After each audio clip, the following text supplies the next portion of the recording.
I'm starting a new school in an online dynasty, and so is every other creator that I'm competing with. For the first time ever, you'll see all 5 of us go head-to-head in a rebuild in a race to see who can win a championship first. I brought my college to St. Petersburg, Florida, which is right across the bay from Tampa, where I used to live. And our stadium is in downtown St. Pete, so we need to make sure that after any big win, our players aren't out too late. The Sea Turtles truly don't have much going for them as a school. We barely even had enough funding to start a football program, and that means that all of our school grades are going to be extremely rough. We have in-state rivals with Florida and USF. The Bulls are just 30 minutes away. And we'll also have a rivalry game with every other YouTuber in our conference, the New Look American. NotTheExpert made the Gatlinburg Pigeons, Bengals in Texas with the Beaumont Bengals, RBT's got the Coden Corn Dogs in Alabama, and Eric Rayweather is the Louisiana Gulf Coast Swamp Owls. I believe, as the rebuild expert, my advantage is not going to be on the field against them, but how we do in recruiting. And I hope the St. Pete Sea Turtles become the first one of us to win a national championship. Now back to us having a very tiny NIL budget, since we could barely start this team. That has resulted in us only having 6 quality players. The rest of our roster is really bad. For example, we just don't have a reliable running back. And there's a reason that we're just starting as a 59 overall team. Now all of us creators got 6 NIL players to use. We sat on a call and spun a wheel to randomly decide everything about them. So it was fair, but if you're rooting for me and St. Pete in this dynasty, you should feel blessed. Adrian Bean, not to get confused with Alexander Bean, his second cousin, is our starting quarterback as a true freshman, and although he also struggles with his accuracies,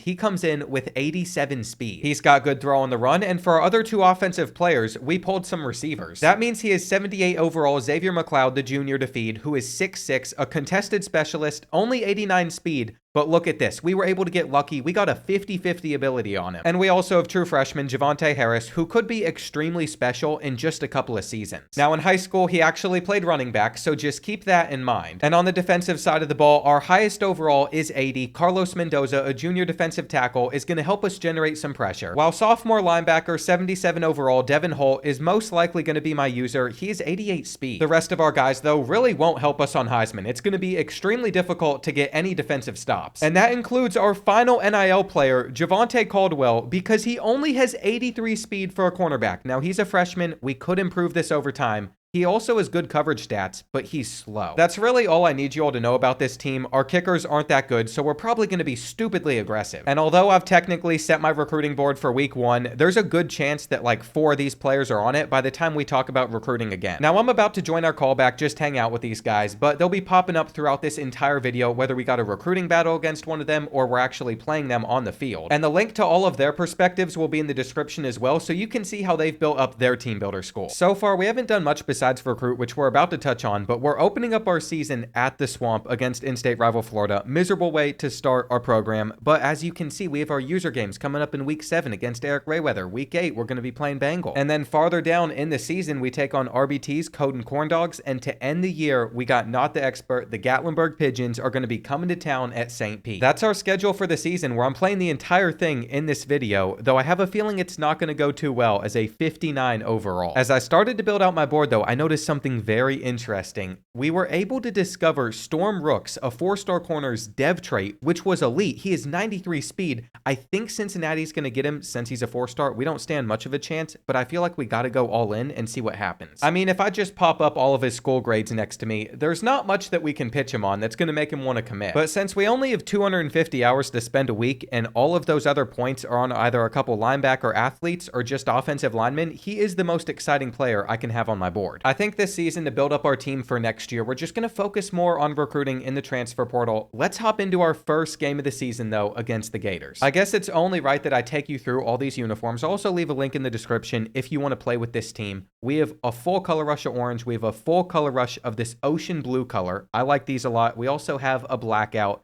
Our home color, I'm not sure how much we're going to wear, is this teal, and what we'll be repping into the Swamp is the whiteout. I like the idea of being able to move around all those colors, which is why they're set up that way. We can mismatch them throughout the season, throughout this dynasty.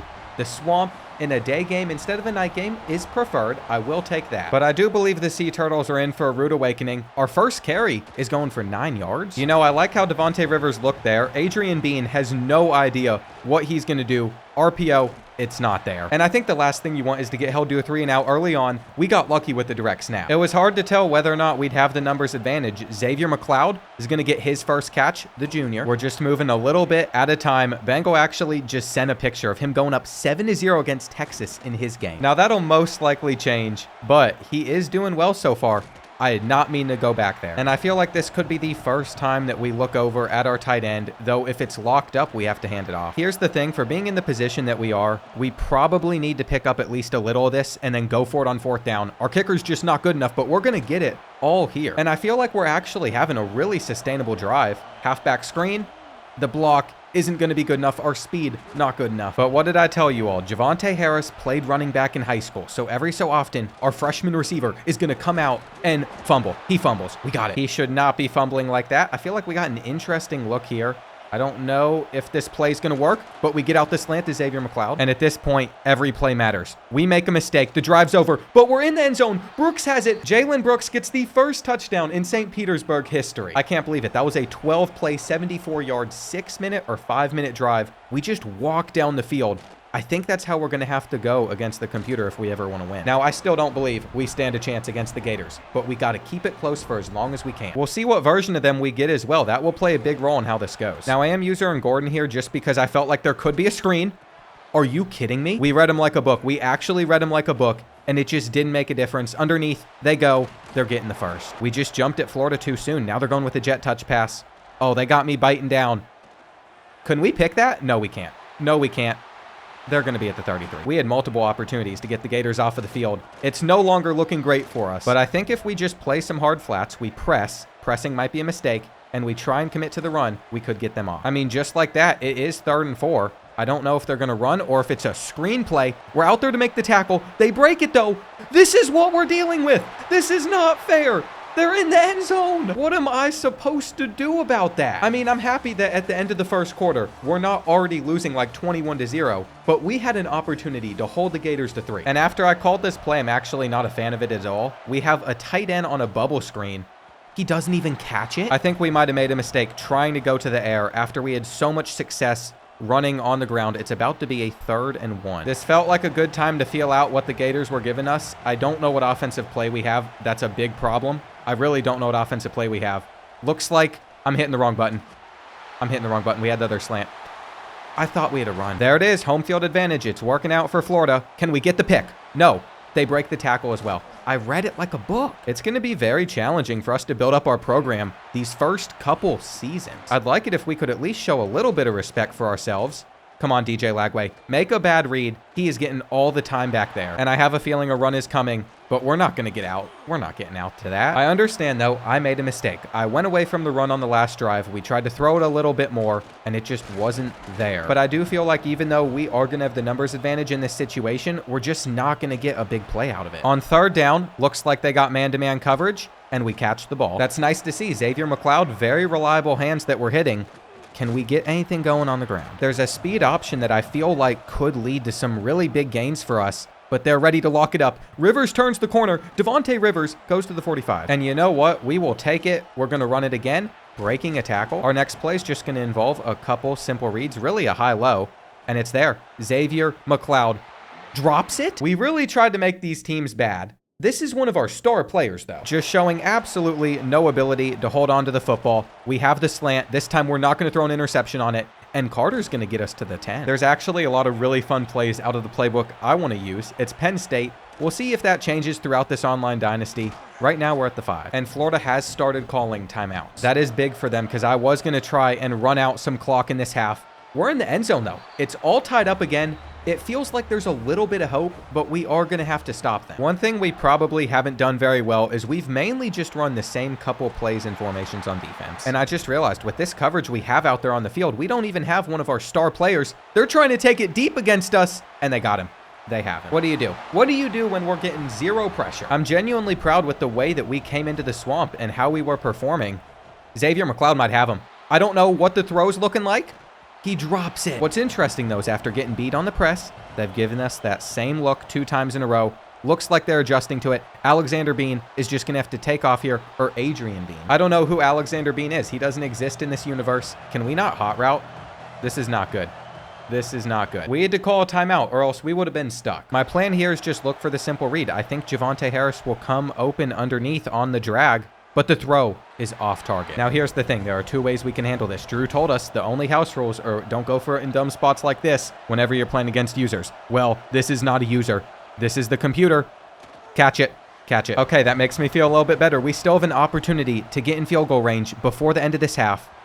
Rivers, what are you doing? You genuinely can't make this up. This team is awful. This team does not deserve to be on the field. We're going to have to do it on the ground with Adrian Bean. I don't know if they're just nervous, if their composure's off because they're playing in the swamp in front of so many people or what. But if it's man-to-man coverage, once again, we're running. The worst part is I can't even change the play. There's only 37 seconds left in the half. We are stuck continuing to run the same thing. And I will potentially look in Xavier McLeod's direction for one reason only. He has the 50-50 jump ball ability. Let's send it. Let's see if he can make a play here. He cannot. Okay, one thing I've seen that is pretty effective is just spreading out the defense, making a quick throw.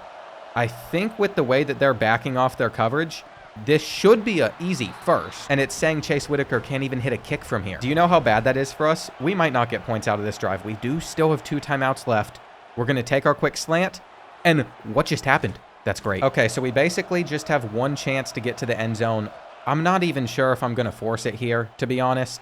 Maybe we scramble. We're going to take our 3. And that arrow is shaking like crazy. I know that we have like 60 kick accuracy on this kid, so I'm glad it's down the middle. For some of the struggles that we've been going through, I feel like it's a blessing that we're still in this game. But here's the main problem. We have not been able to stop the Gators, and we have to be able to eventually. Now, we're just going to chill in this 3-3-5 for now, see how we do against the run. I messed up with the user there. It's not the best formation for stopping the run, but I do believe we have a better chance than you might be thinking. We really just need to make sure that we're continuing to bring more players inside the box. They're going to be throwing it here, and we're just getting cooked. They have 3 receivers out on the field. We can't even make the tackle. I was actually extremely confident that if we just sat back in coverage against the Gators, we would get a stop or 2. But I'm starting to think there is no chance of that. They're going to have the easy completion. We can still stop them short. And getting aggressive, trying to get a blitz in, did absolutely nothing for us.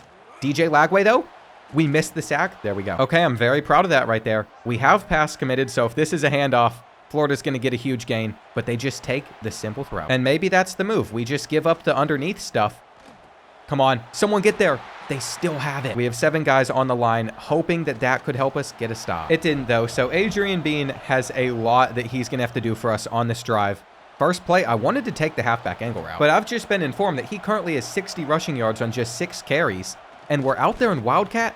Come on. I just selected read option. I forgot that was a possible thing in this playbook. This is what I wanted, though. We want Adrian Bean on a run. We have the numbers here. If our offensive line can take the blocks. Spoiler alert, they couldn't. At least I don't think they did a good job of it. I'm not even sure what our read's going to be on this play. We have our tight end drag underneath. Alvarez gets his first catch, and he turned upfield well, too. I'm pretty sure Noah Alvarez is only a sophomore tight end. He's slow, but he could be with the program for multiple seasons, and I just need some of this gimmicky stuff to work. I don't like that he continues to be our receiver on some of these bubbles. If I had to guess, though, Javonte Harris is going to get pretty open on this play. That's at least what I'm planning on. So we're going to throw it to him. And what's wild is right after the freshman receiver does that, you know exactly where he's going to be. He's in the backfield getting a carry that goes for 9. You know, while it feels like we have an advantage over the Gators, we are in hurry-up mode just because I like the looks that we're seeing. But surely this cannot last forever. We're going to pull it with Adrian Bean. And he probably should have fumbled that football on 2nd and goal. We're going to stare down our tight end. If he's not there, though, we have to take a sack. That was my only read. It was a major mistake. I don't think we can score a touchdown from this spot on the field. We're going to throw it up. Come on. Come on. You know, Chase Whitaker is in a tough position because this kick is the only thing that can keep us in this game. But he has done it. He has put some life in the Sea Turtles. And let's see, are we going to be able to force a fumble or anything? That is honestly what we needed. We're going to run some cover 2 with some hard flats out on the field, but I just couldn't cover both of those players. And it feels like such a bad idea to try and send a blitz in DJ Lagway's direction. He just breaks the sack. He just breaks the sack. We're not going to be able to stop Florida. We're not winning this game, even though we have been able to outrush them. And I feel like for being a brand new football team, we've put on a pretty good show. We're just not going to do the impossible. Our coverage stats are so bad. Every defender on this team moves like they got something stuck up them. Hang on, grab it. Grab it! That was our 83 speed star NIL player, Javonte Caldwell, that just messed that up. What good is he to us if he can't even catch an interception? They should probably run the football here, but since they're not, we're just giving up a touchdown. You know, if any of the other guys end up winning their first game against their in-state powerhouse rival, I will be stunned. because I feel like there is nothing that we could have done. Next week, we're going to have to go on the road to FIU as well, so who knows how that's going to go. They're definitely not going to be as challenging as this, but they're probably still going to be an issue. I think every road game is going to be a problem for us. I was told that they were running the football here. We simply just can't get anything right as a team at the moment, though they sent a corner blitz, and that's why we're able to find Alvarez. See, here's the thing. We're still making some good progress down the field. We're going to roll out. Adrian Bean is going to find Xavier McLeod, and that stops the clock. We're going to go back to slinging it. We look, corner blitz, easy read. Now, this next play is one I want to pull out, at least against one creator in this dynasty. We got like a little bit of a reload, halfback screen. There is just no way that this kid turns around and catches that football. He was rushing in to hit Adrian Bean, but it took so long for us to get free that he was still in position to make the play. We are never running that one again. Everyone's just getting run on. Okay, I understand, awful decision here, but I want to see if we can get in and if we can make a deflection. Knowing how bad our cornerbacks are, we shouldn't be putting them on an island, but they didn't do awful. And honestly, as frustrated as I am, we probably shouldn't just make the game worse on ourselves. But that's exactly what I've done here, for no reason. I don't think Adrian Bean's stat line's going to do him justice. I believe he played better in this game than it's going to show. They just magically get every third down on us no matter what. This is why I need to have such a good recruiting class, because this can't happen for another season. Do you understand what it does to a man to just give up on your team with 2 minutes left? I would rather this game just end, the scaled skirmish, I forgot that's what we have titled this rivalry, than anything else, because that was embarrassing. It felt like for the first half, we were learning some valuable lessons, but DJ Lagway went 20 for 23. We got Adrian Bean out here having 3 interceptions. On the ground, he was solid until he started taking a couple sacks. Devontae Rivers wasn't that great. But Javonte Harris got some solid carries in, and it looks like none of the other guys are finished with their game yet, so we finished the fastest as well. I really don't think there's much to show with high school recruiting, though. Again, Storm Rooks would be an incredible corner to sign. He's elite dev. We have to go all in knowing that, but I just feel like Cincinnati's going to have him. And I'd like to get some offensive linemen, some linebackers before we go ahead and get to the portal. I also have some players on our board that were already interested in this school. I just offered them a scholarship. I mean, some of these halfback archetypes, north-south receiver, I don't want him. But if by the end of the year we're able to just climb up these guys' boards into first place with putting no hours into them, then it's worth it for me to offer him a scholarship and leave him on here. Now, after another week of recording, you're going to see that we've jumped up to second place on Storm Rooks, the 4-star cornerback that we found out has elite development. I think I forgot to show you all how I know that. I've never seen this be an effective ability, but one of our coordinators, our defensive coordinator, has strategist, and he is tier 4, which gives you a chance to learn the dev trait after you scout a player. We might only have that for defensive backs, but when you can find out someone's that good, it's extremely helpful. Drew and I, not the expert, are going after the exact same player as well. If you take a microscope, you're going to notice that we are getting the exact same gain on John Sneed, the 4-star center. We're both going all in on him. This lineman looks like he's going to be all ours, Steven Trask. And another little thing you might notice is these 2 thumper athlete linebackers we weren't targeting the previous week, but we had these 2 where me and Bengal ran into an issue that we were going after the same player. It's college football, so you can't negotiate a trade, but this is about as close as it gets, which is why I want to pop in this little clip. We're going after the same ones, but if I just take my 50 hours off of the couple that you're leading on. Did you find better guys? Is that what's happening? No, very similar. I mean, I'll tell you, those are the only linebackers I'm going to be going after. Those are the 2 that you want? Okay. Now, there is one problem with that. We're on a Discord call, so everyone else could hear about it. I have a feeling that Not the Expert picked up on the fact that we're talking about athlete thumpers. I don't want to deal with any competition. They typically end up being some pretty fast linebackers, and looking around the American Conference, it looks like nobody was able to pick up a win in here besides USF and Tulane, so all of us lost. I guess I already knew that, though. I've been hearing about those games. Our next matchup is at FIU, so we are returning to face off against the school that I'm actually visiting in a couple of days. And where I did my first rebuild series on this game, they are wearing the black Vice Knight jerseys that I'm actually going down to Miami to see. And I truly would prefer if we didn't have to start every game on offense. I want to start on defense. Adrian Bean cannot throw 3 interceptions again, especially since this feels like a real chance for the Sea Turtles to get their first win. We're going to step up in the pocket and get ourselves 6. I was a little bit curious to see how they would react to this full diamond formation. Nobody picked up that linebacker. And I really don't like the fact that we could already get stopped. You see that they're pressing. I feel like we have some leverage here. Now, looking at those deep reads could end up being a major mistake for us, but we're going to try and take the top off of the defense. Adrian Bean is not going to be able to have it caught, but I was going to blame him. I was not expecting it to be a deep throw. It's Xavier McLeod's fault. That hit him in the hands. What's the point of being 6'6" and supposedly being this great if you can't make a simple catch like that. I don't know what's wrong with him, but we have seen him make so many drops already, which means our defense is just going to have to make up for it. Can we get an interception here? It looks like we almost did. That's exactly what I want to see. They're going to hit us with play action. We know how to cover all these routes. They have to go underneath. And just sitting back in our cover 2, we're looking to get them off the field. They're sending it up. We're swatting. We have it. Perfect. That is back-to-back 3-and-outs. Javonte Harris, if he cuts to the right side of the field, he's also at punt returner for us. And he's going to put us in a very nice position to start this drive. Bubble screen. It's going to allow us to get more than just a first. And this is exactly what we want to see. We have our tight end open underneath, but it's like the second I get a little bit comfortable, they end up stopping us. We're going to have a great screenplay to help us make it a 3rd and 2. And this is where I think we're going to stay out in this formation. We're going to see how we can break apart this defense here. Looks like we're just hoping for the best. There's a flag.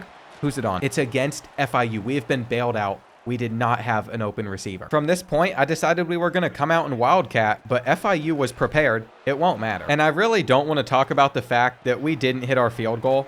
At least we have FIU on a 3rd and 2. This feels like a great chance to get them off the field again, but they're getting a huge run. KJ Owens going for the 41. I was trying to change up our defense before the snap as well, but it looks like everyone's just confused. We're not going to be able to get over there.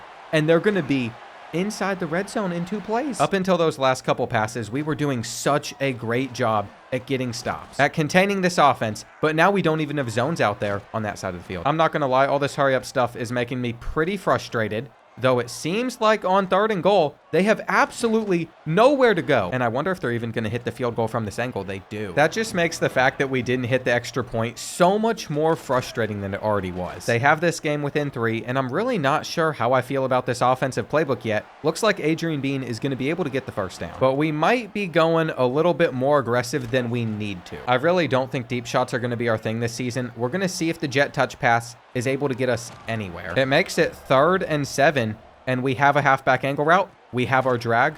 We're getting aggressive. What did I tell you? We're going to be very dumb, and this might be. I don't know if our offensive line can hold up, but we've hurried it up. We're going to hand it off for the 1 yard. And just like they frustrated me coming out in hurry up mode, we're doing the same thing. You know what? We have 50-50 on him for a reason.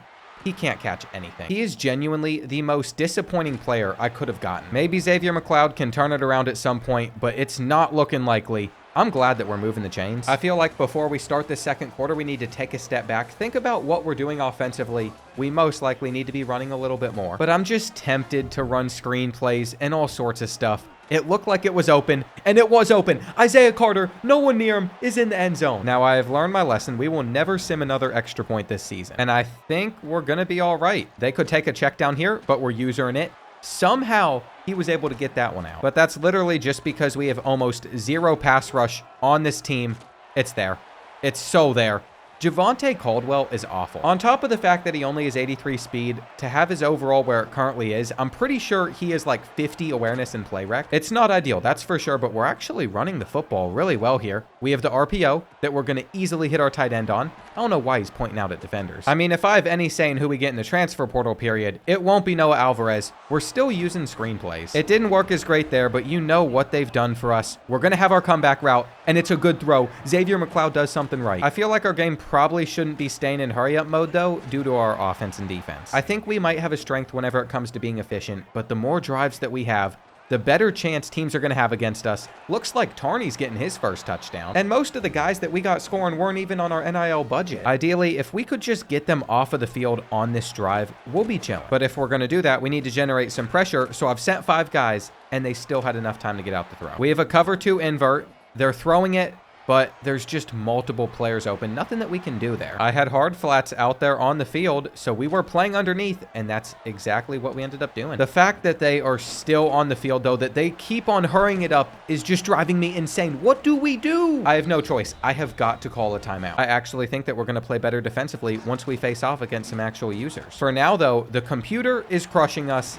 They're in the end zone. And it seems like the Panthers are going to come out pressing, so they don't respect Xavier McLeod over on that side. I don't know if he's good enough to actually bring that in. He's dropped a lot of balls. But for the first time, he doesn't let us down. It truly is going to be a love-hate relationship with him since he is our best receiver, whether he's performing well or not. And I think if they're going to give us an opportunity to just run it like this, we have to take that with Adrian Bean.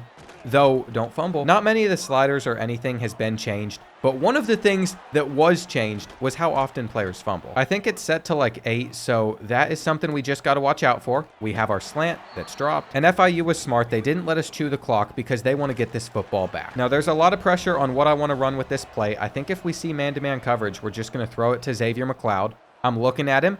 It's not really there. Maybe we'll just take it in with Adrian Bean. I was struggling for a second to see what the defense was giving us, but they didn't have a spy. And as much as I want to continue just sending 2 players, I have to understand that's probably not going to get us the stops that we need. Since they're in hurry-up mode, I'm not able to get out of it right now. If they get another big play, I might just decide to burn a timeout. And they've basically already reached field goal range. Maybe this is the difference that we need to actually get teams off of the field. I have a feeling they might run on this 3rd and inches, so we're trying to get as many dudes up in his face as we can. Guess what, though? They still picked it up, and now we're stuck in a blitz that's just going to give up a huge gain. KJ Owens still on his feet. If we don't figure out something defensively, this season's just going to be awful for us. They have another 8. All right, we'll see what they go with to end this first half. I think we're about to get a sack. We do. And I wish we had accelerated clock on, actually. I'm not sure. We might end up changing how the time works right now. What are they doing? They're running backs off the field. I guess we just need to be safe here. Swat it. Swat it.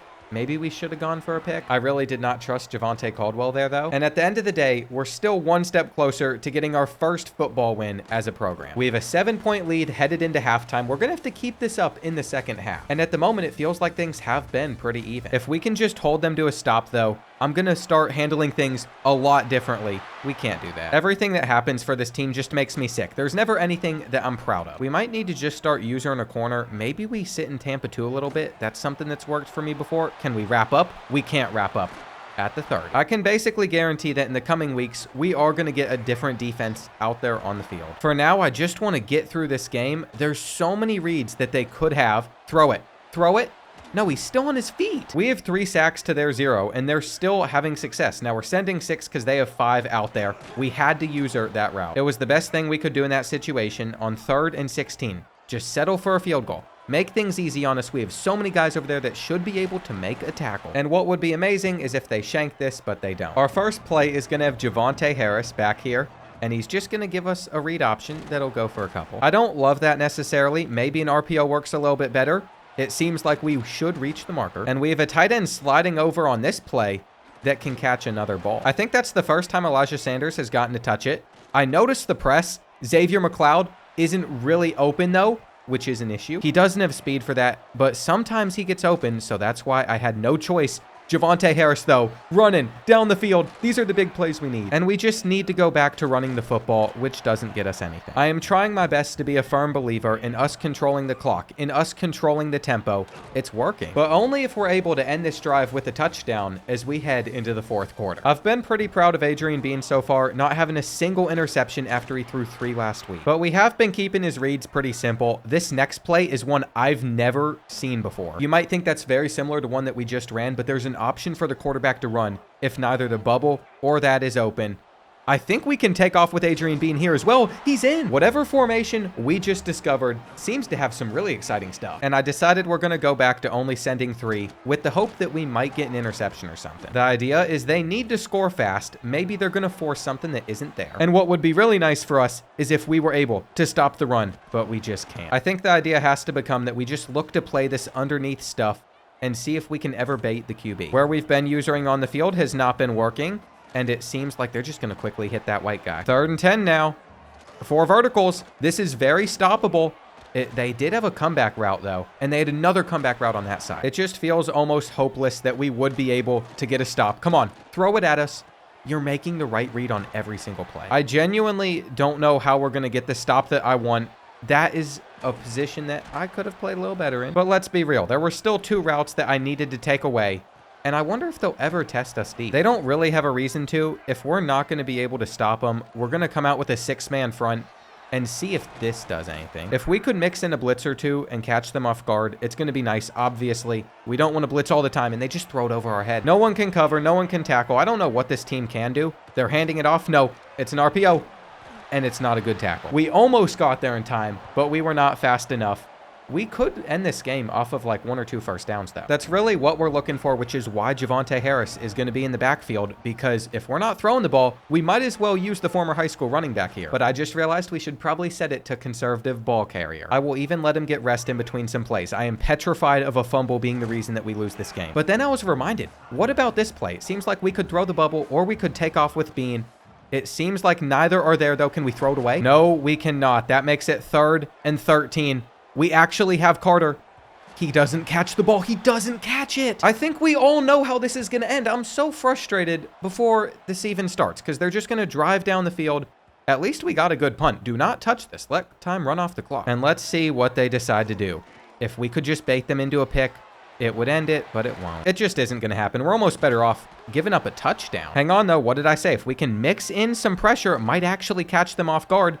Though they just have KJ Owens for more. This time, we're going to send 6 again. I'm bringing Lewis up. I'm watching the flat. And we're going to make that tackle. No, we're not. He just breaks off of it.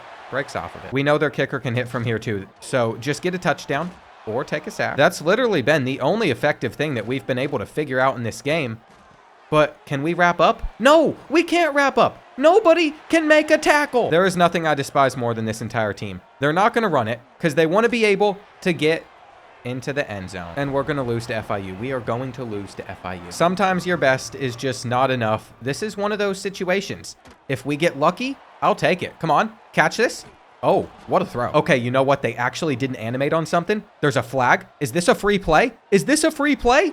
Catch it. Catch it. He's got it. Xavier McLeod. And it's on FIU. Oh my gosh. 2 plays down the field. They can get that offside out of here. We will be declining it. What a miracle in Miami. There is still about 30 seconds left, though. If we can just get them to go for some underneath reads, then there's no chance that they're going to get into field goal range.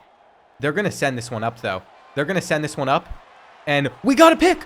I don't know how it's in Rivers' hands, but it's over. It's over. Fall down. I don't care. I don't care. St. Petersburg University is going to get their first win in this game. I can't believe we have pulled this one off. That drive at the end was special. Adrian Bean is the future. He's only a freshman. And if he doesn't win Player of the Week in our conference, I'm going to be shocked. This is the 2nd week in a row, though, that I've finished my game before everyone else. So now I just hang out here. I stare at the few players that we can recruit with our 250 hours. And I think it was cute that we came out in a 3-3-5 defense, but we're going to have to switch that up or else we're going to continue to lose. 1 week later, this is what our American Conference is looking like. There were some incredible finishes. I don't want to spoil too much, but all of us were able to see some pure cinema on our ends watching the end of RBT's game together. As you can see, Drew and I, not the expert, we are still locked in. We're not going to make any progress until we can get to the hard sell period. And even then, if we have a slight advantage in a grade, that might be enough to just take this battle. As for Storm Rooks, we are gaining on Cincinnati, but I don't want to get too excited because I'm just going to assume over time they're going to take him from us. We are going to be the sole people going after the couple linebackers and the other offensive linemen. And I highly doubt in the next couple of weeks much is going to change about that in recruiting, but we have gotten a gift. We are playing Southern Kentucky, my team from last year in the Team Builder Series. It's an FCS school, and what I heard from Eric Rayweather last week, where he won 38-0 against one, was it's pretty easy. More importantly, though, this is our first game in downtown St. Petersburg.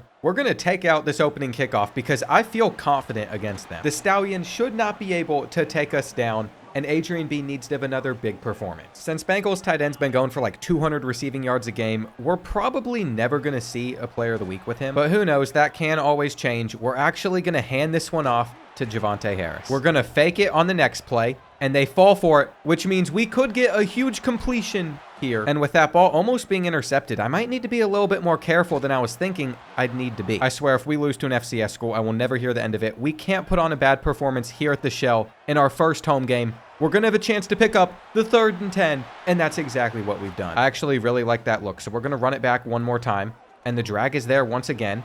We can't get much farther. But what's important is the offense is moving. We've beat the press over there with Isaiah Carter. This kid only is 86 speed, but he is in the end zone. Now switching over to a 4-2-5, I'm expecting us to get some more stops. I'm basically going to just try and take this user out of Tampa 2 and cover that side of the field, but they went to the other. Now they're going to hand it off, and there's a gaping hole for 15. But if I learned anything from seeing a couple of the other guys play, it's send blitzes. If you believe that they're going to hand the ball off, it's probably a good idea. We're going to mix in cover 2.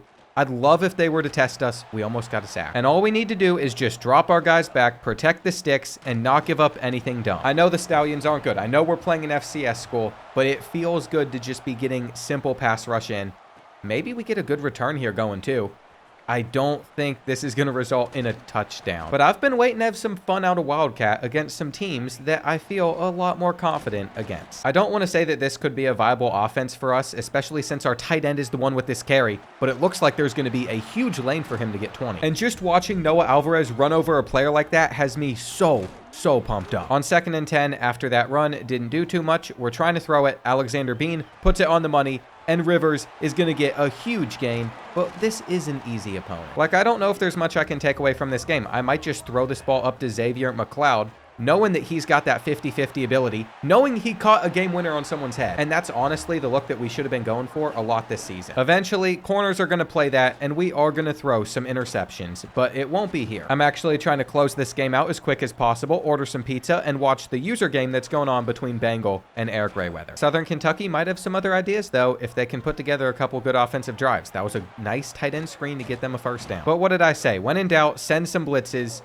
We just had no one over in the flat for that one, and he is still on his feet. I'm not sure how I feel about this play. If they run, though, the blitz works. And maybe we just continue to alternate between two. We drop coverage, then we go blitz back to back, so they're always guessing. I wouldn't mind some quarters coverage either, though we got to watch that underneath. There's just no way that they're about to hit a 55-yard kick against us, but they almost did. One day in the future, I would like if that hill in the background was able to be filled up with students.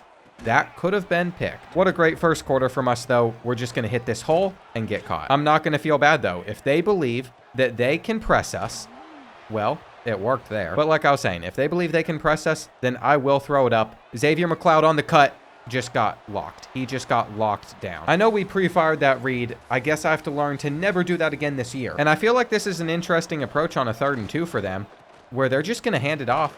They had the numbers, though. The second I saw goal line, I actually felt pretty good about it. That's the guy I'm supposed to be marked up on, though. They might be scoring. And they keep on passing. I'm predicting the run. We forced a fumble. Scoop up the ball. Come on. On 2nd and 21, it's just a run that we are all over. And I think we're going to be able to stop them. They run it. No way. There's just no way. We know their kicker is going to be able to hit this. It barely snuck in. And if we're not going to take them that seriously, then we should use this game as a chance to build a game plan. I think we have a bye week, and then after that, we're going to have to face off against Tulane, which is one of the hardest opponents in our conference. So it'd be nice to know what type of RPOs we're able to lean on. I feel like this could be a really good one. It's a simple read. The blocks look amazing. And it's pretty obvious with a trip set whether or not someone's going to be out there to guard the bubble before we can move the chains. Can't break free. It's just so tempting, though, whenever I see that they're going to come out pressing, especially if we beat them off of the line like that. Xavier McLeod is gone. This is what we've been waiting to see out of the junior. He might only have 89 speed, but that is just enough for us.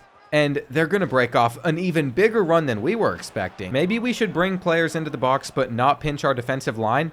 Though we got to be ready for the read option. I still feel pretty hopeless on defense. I want to get our first interception. Another thing I'm only partially considering is what if I was using a defensive lineman? I definitely didn't get to the quarterback fast enough there. But we can learn from it. We're sending 7 on their 5. I'm hoping that we can get in there quick enough, which we do. I decided to call a timeout so we could score more before the end of the first half. And here at the Shell, I like the way things are looking. We can go up 28-3, although that lead is not always protected. Most teams are able to win once they go up like that. And let's see. Are we just going to have to get a run out of Adrian Bean? That's what we had to go for. Now, I'm afraid of what this penalty might be. I think I saw it. It was a block in the back, which is just a disaster in that situation. Though, if we put that on the money, Xavier McLeod can turn upfield. How does someone at 6'6" have the jets like this? Why did I ever disrespect him? I don't know. You know what it is? He definitely invited someone out to this game. And she is welcome to be here every single week if these are the performances we get. I love Carlos Mendoza was able to get that sack there. I feel like we're getting a lot for our team. On a 3rd and 8, they slide. And so after giving up 10 yards on 2nd down, turned out to not be a big deal. Can we get this return? I don't think that Javonte Harris has the speed, but it feels like we've been outrunning them a lot in this game. I still love this look on the ground. This is one of the formations I think I want to pull out that's going to catch the boys off guard.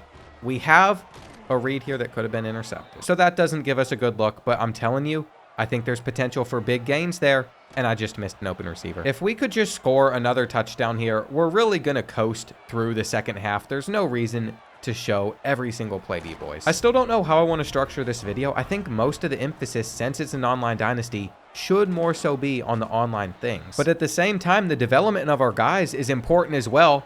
And we're doing it. We're doing it. Why not? He catches it on their head. Xavier McLeod is him. He is him. I also don't know if I figured anything out defensively. Their first drive has gotten this far down the field. We're in cover 4 quarters, but we get an interception with Ross. And can Ross take this to the crib? No, he's too slow. Tavian Ross is a junior, so he'll be with us for another season, though I'm hoping next season we have better corners to start. And we've just been running the football, chewing clock for most of this drive.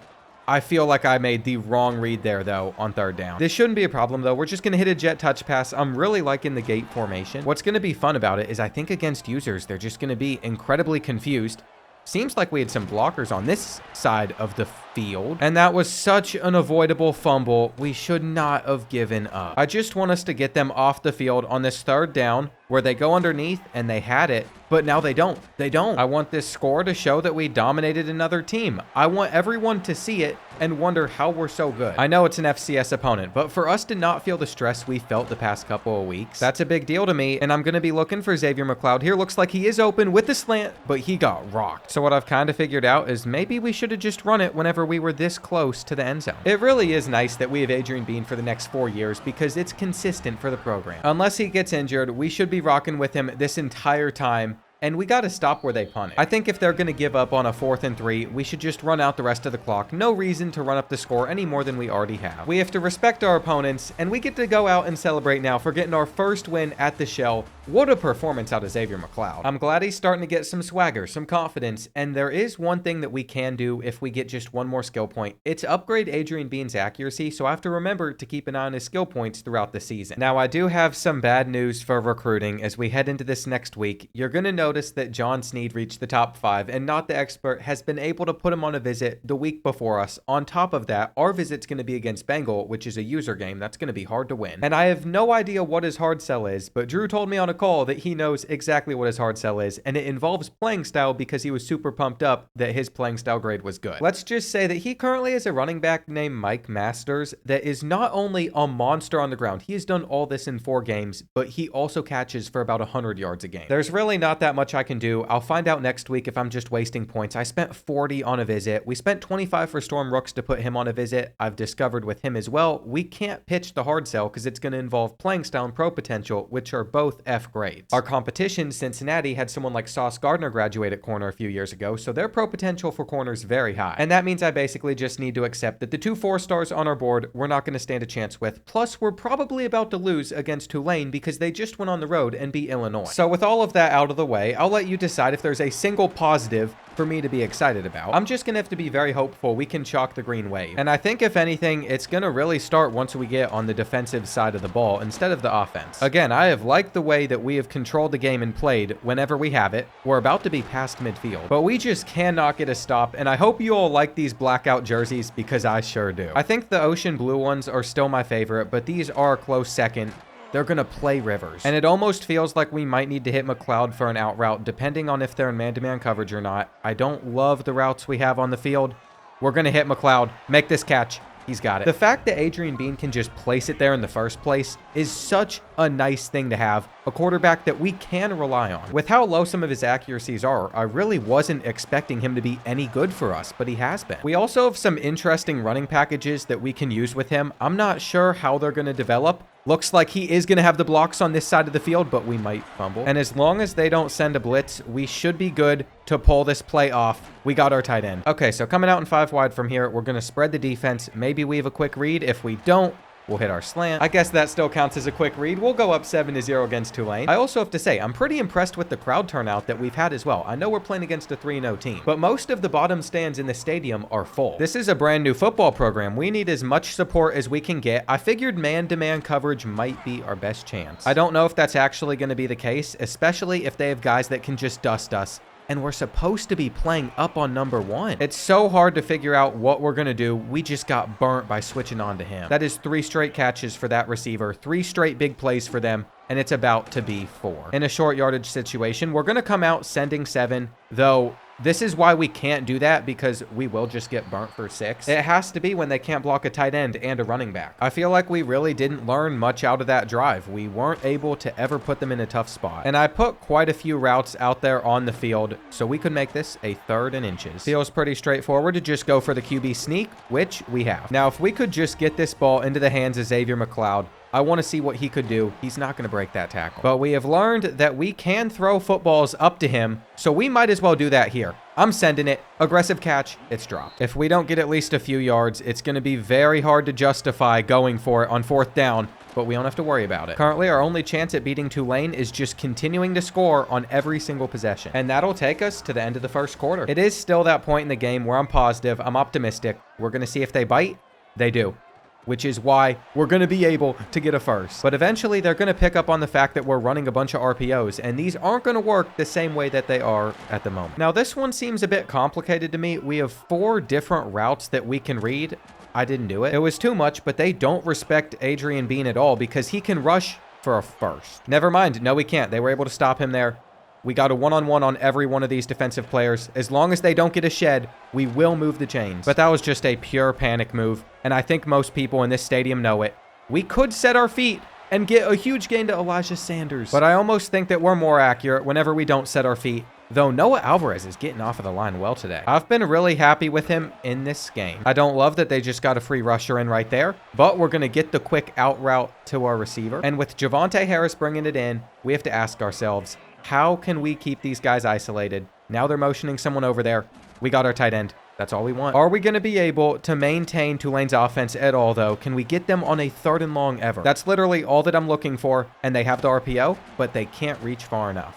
They did. I personally think that's ridiculous. That was a very generous spot. Now they're hitting us with the same plays we use, and I just don't know what to do. I don't know how we're going to get a stop. Okay, there we go. 2nd and 14. We're going to make sure this streak doesn't dust us. As long as that's the case, they roll out. They complete the pass somehow. We had a guy on him. I just don't want to feel so hopeless on defense for one of these games. Right there, we drop back into coverage. On this play, I decided to send a blitz, and it's off target. Okay, we're doing the same thing. They're only blocking potentially 6.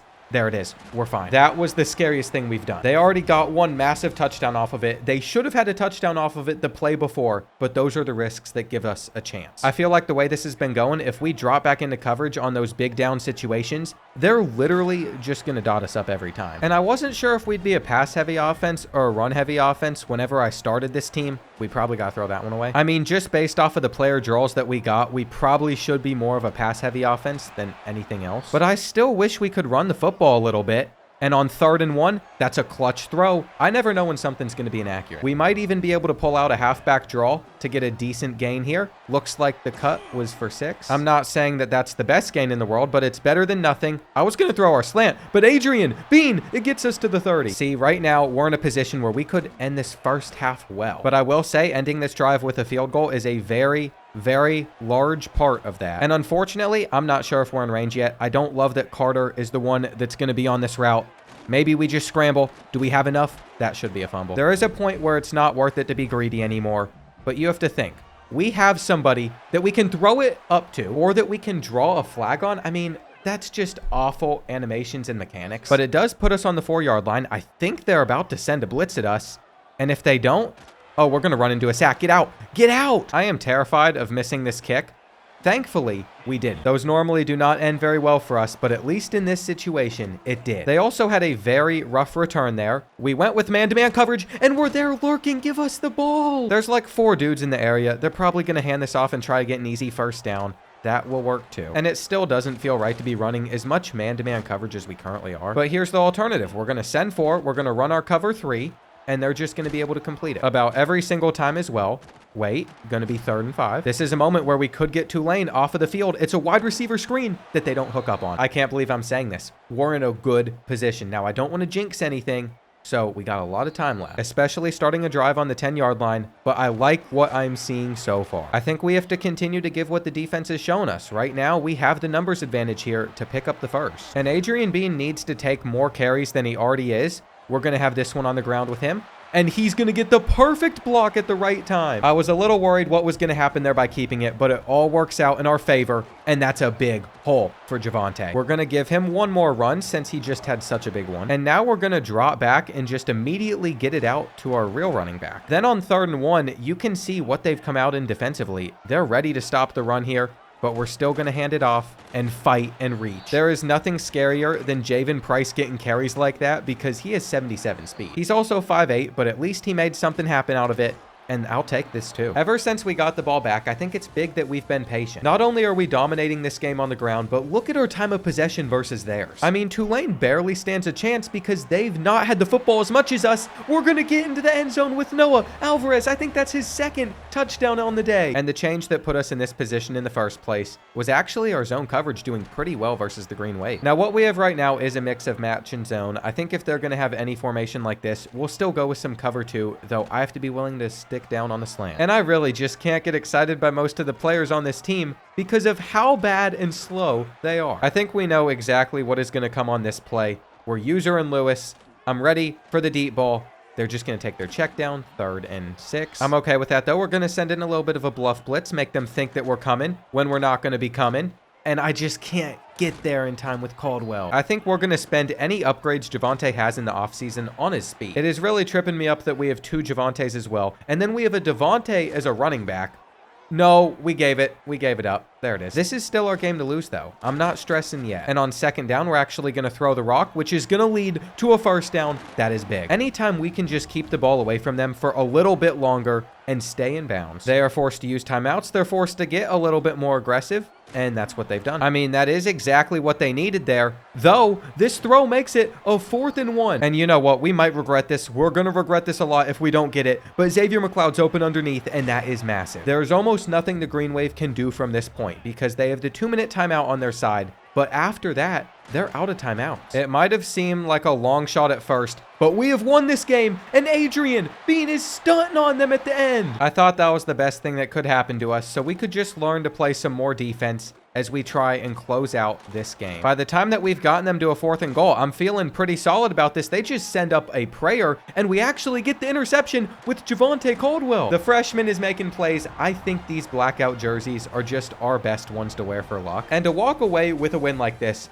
doubling the score against a 3-0 team that just beat ranked Illinois, with Adrian being the freshman playing like this, it's the greatest accomplishment we could have had. I'm so invested in this team just by myself that I kind of forgot for a second. This isn't an online dynasty, and I still have to play 4 other users, which also will affect how we perform this season. After we face UAB, we have the Louisiana Gulf Coast Swamp Owls on the road. Eric Rayweather's team. We got Bengal right after that as well. He is a tight end that's going for like 200 yards a game. So there are some tough matches all around, and when we check on recruiting next week, I think both of these prospects could be off of our board. I want to see which one of us got the hard sell right. Well, I know you did. But I also have good grades on it, so. Oh gosh, I don't think I have good grades. I'm in 1st place. I'm in 1st place on John Sneed. How? Wait, is that the same amount? We have the same amount again. How do we have the same amount? This is insane. I can't believe that. It is all going to come down to our visit weeks, I guess. But mine's against a tight end that just went for 350 yards. Oh, you've scheduled a visit against me? You, yes. Wow. So you got the hard sell correct. I got very lucky. It was a 50-50. So we know what's going on with John Sneed based off of whatever clip I had plugged in there. Storm Rooks, though, the 4-star Elite Dev cornerback, I don't believe we're going to get. We're going to try and sway on him to make our hard sell a little bit more appealing, but I feel like we're just going to fall behind Cincinnati when we do this. If we don't get a better hard sell, though, we're never going to have any chance at getting him. We're about to go on the road at UAB. Currently, we're sitting at 3-1, and that's enough to have us in the top half of our conference. Bengal with Beaumont has been able to take down 2 users already, though, so that is a dangerous 2-0 in conference play. I don't know what's going to happen once I have to play actual online games against the other guys. Currently, we got Derek Jordan, Bengals tight end. He is at 903 receiving yards in 5 games, or 4 games actually. Just crazy numbers. Mike Masters, NotTheExpert's running back. He's a junior. Both of them getting lots of love nationally. And even if we don't have a specific player that can also be on that list, I'm very happy with how our entire team is playing as a team. Everything feels like it's clicking at the moment, but if UAB is bringing out the blackout jerseys, they might be giving us a good game here. I'm just grateful that we're going to be starting on defense for a game. Gatlinburg is the only team that has played them inside of our conference, and it came down to the wire all because of this one running back. That's something that we're just going to have to consider. First play of the game, we're giving up like a 20-yard gain. And I recognize their quarterback's name, Jalen Kitna. I think he was at Florida at one point. Now, we already gave up a huge gain in man-to-man coverage, but we decided to stick with it. We got to go away. If our defensive line can't generate any pressure, there's just no reason for us to use it ever. We're just not going to stick with them for long enough for it to matter. I think they're going to score effortlessly. We better wake up.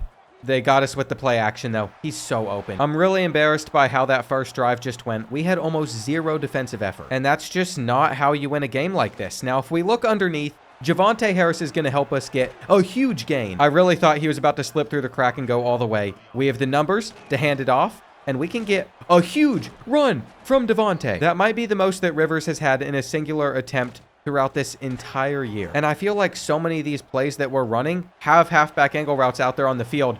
Adrian Bean cannot escape this, right? There is no way that he's going to get a big play out of it. If you compare his speed to, I think, everyone else's quarterback, he's actually the slowest. I felt like we got a little unlucky on that department. We just didn't get the right archetype, but he is still clearly fast enough. And if we stand in the pocket, plus had like another half second, I think we would have had a touchdown. Instead, though, we're going to have to get it on this play, and we do. You know, that was quite the response there. Immediately, they're just coming out and testing us deep. They caught that on our head. I genuinely don't know what else we could have done there. We were trying to get the interception. We just didn't get that lucky. Now that ball is out of reach, half a second away from a pick six. I really don't want to get this uncomfortable this early, especially when they can clearly block enough guys. But we put in the pressure. Now, you could argue that we should do that again on third down, but we're not going to. We're actually just going to look for an interception on this play. And I'm not happy with Ross for dropping that ball, especially since we've seen him catch an interception before, because it's going to give them a field goal. One thing we could probably do a little bit better is not play as scared as we currently are.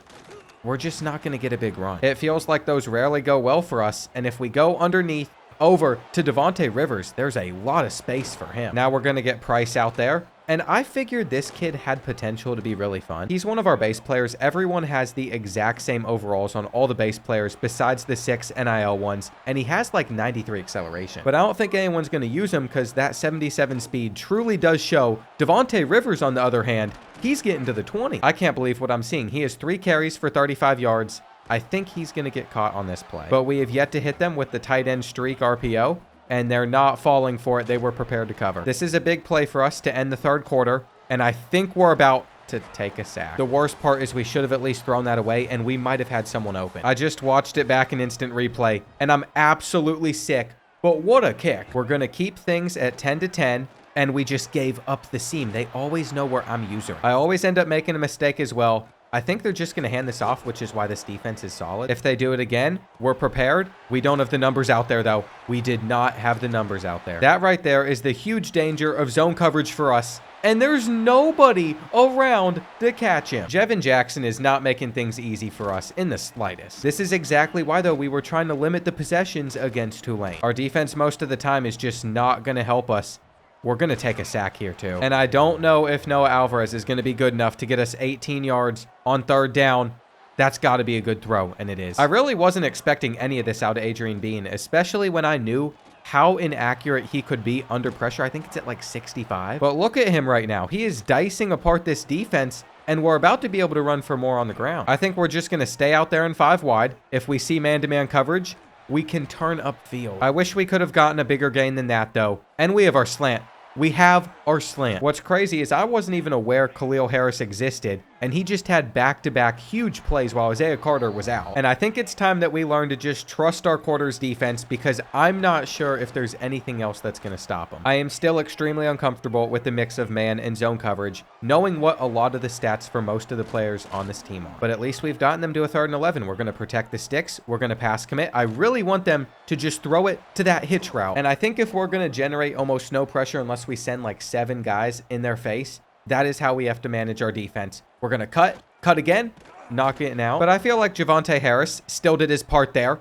And I saw Xavier McLeod get the step. It's not going to be caught. I don't know what it is. There's something wrong with this kid. He couldn't track down the ball. It was put right where it needed to be. There's no excuse for this. It went straight through his hands. That's a game-changing play right there. Now we're in a position where there's a flag. It doesn't matter that we could get our biggest gain yet, a touchdown right here, because it's going to come back. 2 times in a row, we have a touchdown. Stop celebrating. The game is just cheating us. The game doesn't want us to beat UAB. With it being 2nd and 20, I think we just got to try and throw it over his head. There's a pick. Adrian Bean finally makes another mistake. It works. The frustration kicked in. We made the mistake that they were hoping that we would make. Now they're going to take a lead, and it's on us to make sure all that they can get is a field goal. Now, I would love if we just got a pick, but I don't think they're going to mess up that badly. We got to use all these hitch routes and just go with the hit stick. Where are you playing? Why are you dropping back to the end zone? Setting up to be a rough ending to this first half. But again, if we are mentally strong, it's not the end of the world. We could still have things tied up, and I think we get the football to start the second half. In fact, we might just get our big play right here. It's underthrown. Doesn't matter. The corner on Xavier McLeod could not track that ball down, and they're going to end up having double coverage on this play.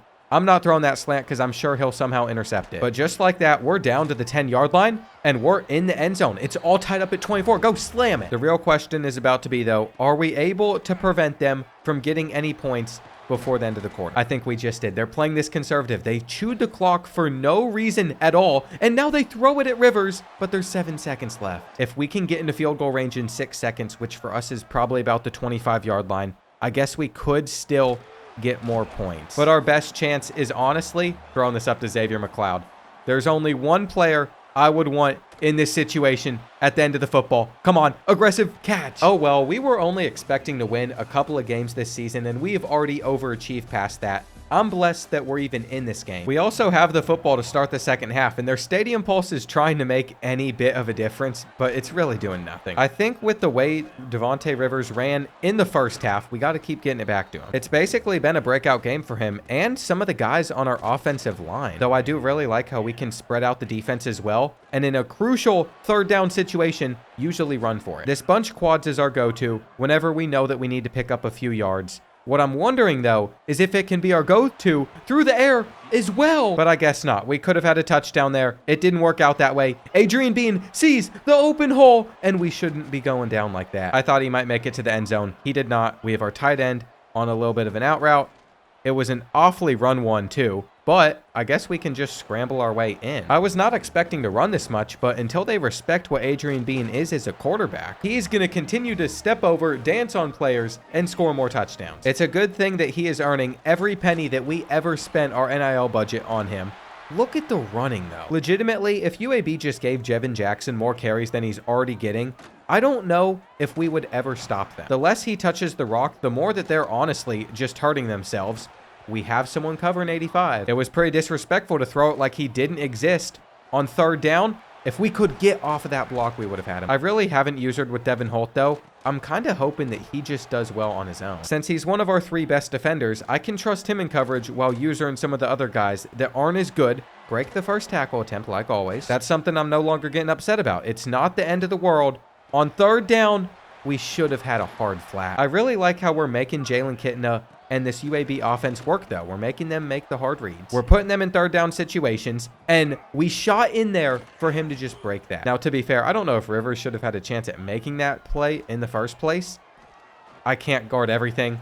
All right, I think we go for the pick. He dropped it. That is why you go for the swat right there, because we didn't even animate on the ball. They're still going to have to settle for 3, but that is way better than things being all tied up. And we've dominated through the air. Why won't we continue to? We've rushed for a lot. We've thrown for a lot. It's basically like defenses just don't exist. We get the block too. Devontae Rivers getting the longest run of his career. Don't catch him now. He is in. I never thought I'd see the day that he broke off something like that, but he has done it. What's crazy is with how I want to recruit during the offseason, there's a high chance he never touches the field again after this year. But maybe he can earn his spot a bit since we're all competing against each other. And I've only done like one other online dynasty ever before. I don't know how I'm going to do whenever it comes to signing a full class. That's why it's a good thing we have some of our guys turning into breakout players on third down. Throw it. Throw it up directly at us. We're going to swat. Perfect. As long as we can just continue to break these passes up, we're in a good spot. We also might be able to cut things back and get out of there. It looks like we're going to get caught. Javonte Harris had the touchdown there. I see that they're pressing, but we might as well get more yards with our running back. He might be the second best one of all the user teams that we have, which is wild, especially since all of them have the exact same build statistically on their team. he's just performing best for us. The reason I say he might be the second best running back is because I think besides NotTheExpert, everyone else has been throwing a ton. And I'm starting to realize that there's no reason for us to do that if we keep running like this. It almost makes it more difficult whenever we try to throw a lot because we just don't have the team for it. If they run man-to-man coverage, it's pretty challenging on us. On 3rd and 2, I saw the mismatch. And if we can't punch it in from here, that's a major problem. Don't worry, we do. I absolutely love this just for Davante Rivers. There was a point in this game where I was very worried, but we have played the second half well. I already forgotten about the interception I threw. It's not something Adrian Beane's going to be worried about. It's overlookable whenever you perform like this. The thing is, though, we still haven't been able to stop them. They are finally putting together a drive. It's taken them a little bit, but they're going to get into the end zone. And we just got to scoop up this onside kick, though. I don't know what some of these players catching is. Glad Tarney has it. I have a feeling that they're just going to commit down to the run, but since they haven't, Davante Rivers can get close to the marker. And 1 first down would basically do it. Looks like we are going to be short, but that's okay. We'll go for it on 4th and 1 and get hit. We better not be collapsing in this game. We are. We've called the same defense too many times in a row. They figured out exactly how they're going to beat it, and they're really starting to shred. This is not ideal. They'll probably find a way to get the onside kick if they get into the end zone. And I'm glad we could make Jalen Kitna think about it for a second there.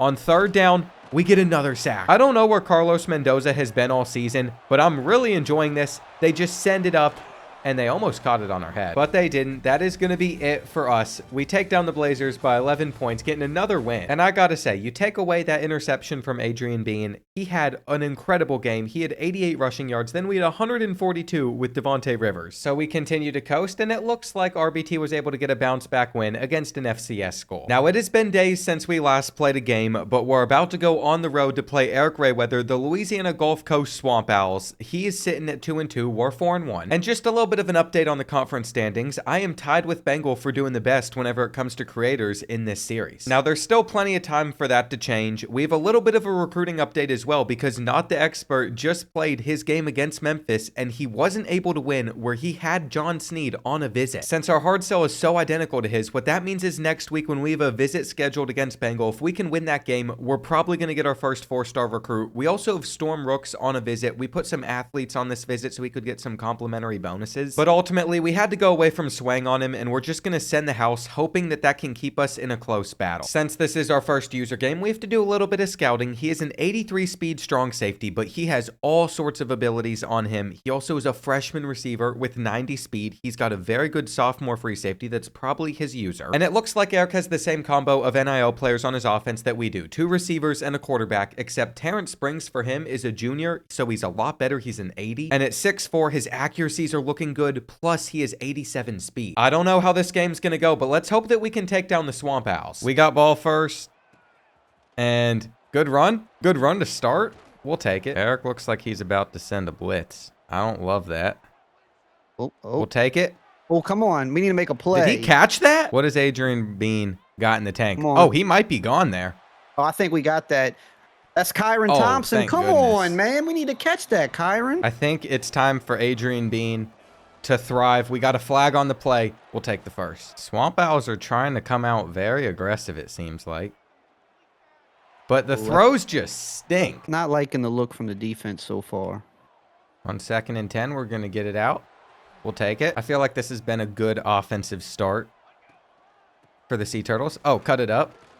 We'll take it. Davante Rivers is coming off of a big game, so we want him to continue to get the work, but his juke move's so bad. I need Adrian Beane to be a man here and just take it in himself. Come on. No fumble. No fumble. That is exactly what we like to see, and we're grittying. That's like the equivalent. Okay, no shot. Block. This is just... Oh, my. Good job. Good job, boys. Swamp Owls got a lot of guys on that side of the field.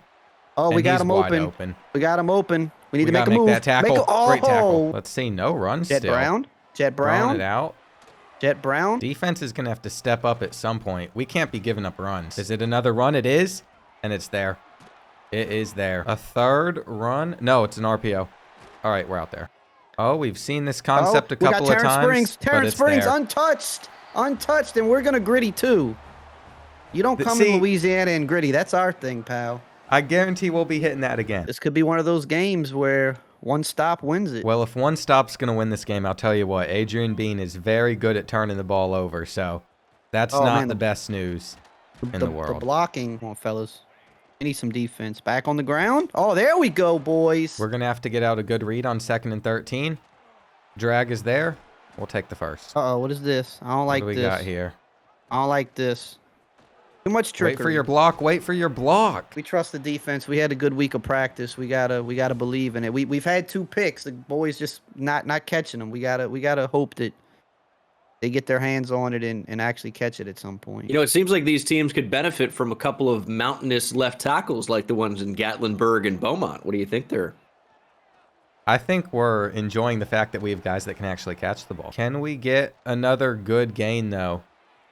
Oh, he's there. He's there. Let's go. Oh, he's still on his feet, too. What do we have? We have a blitz. Throw it away. We'll see if he ends up being that aggressive again. Looks like he is.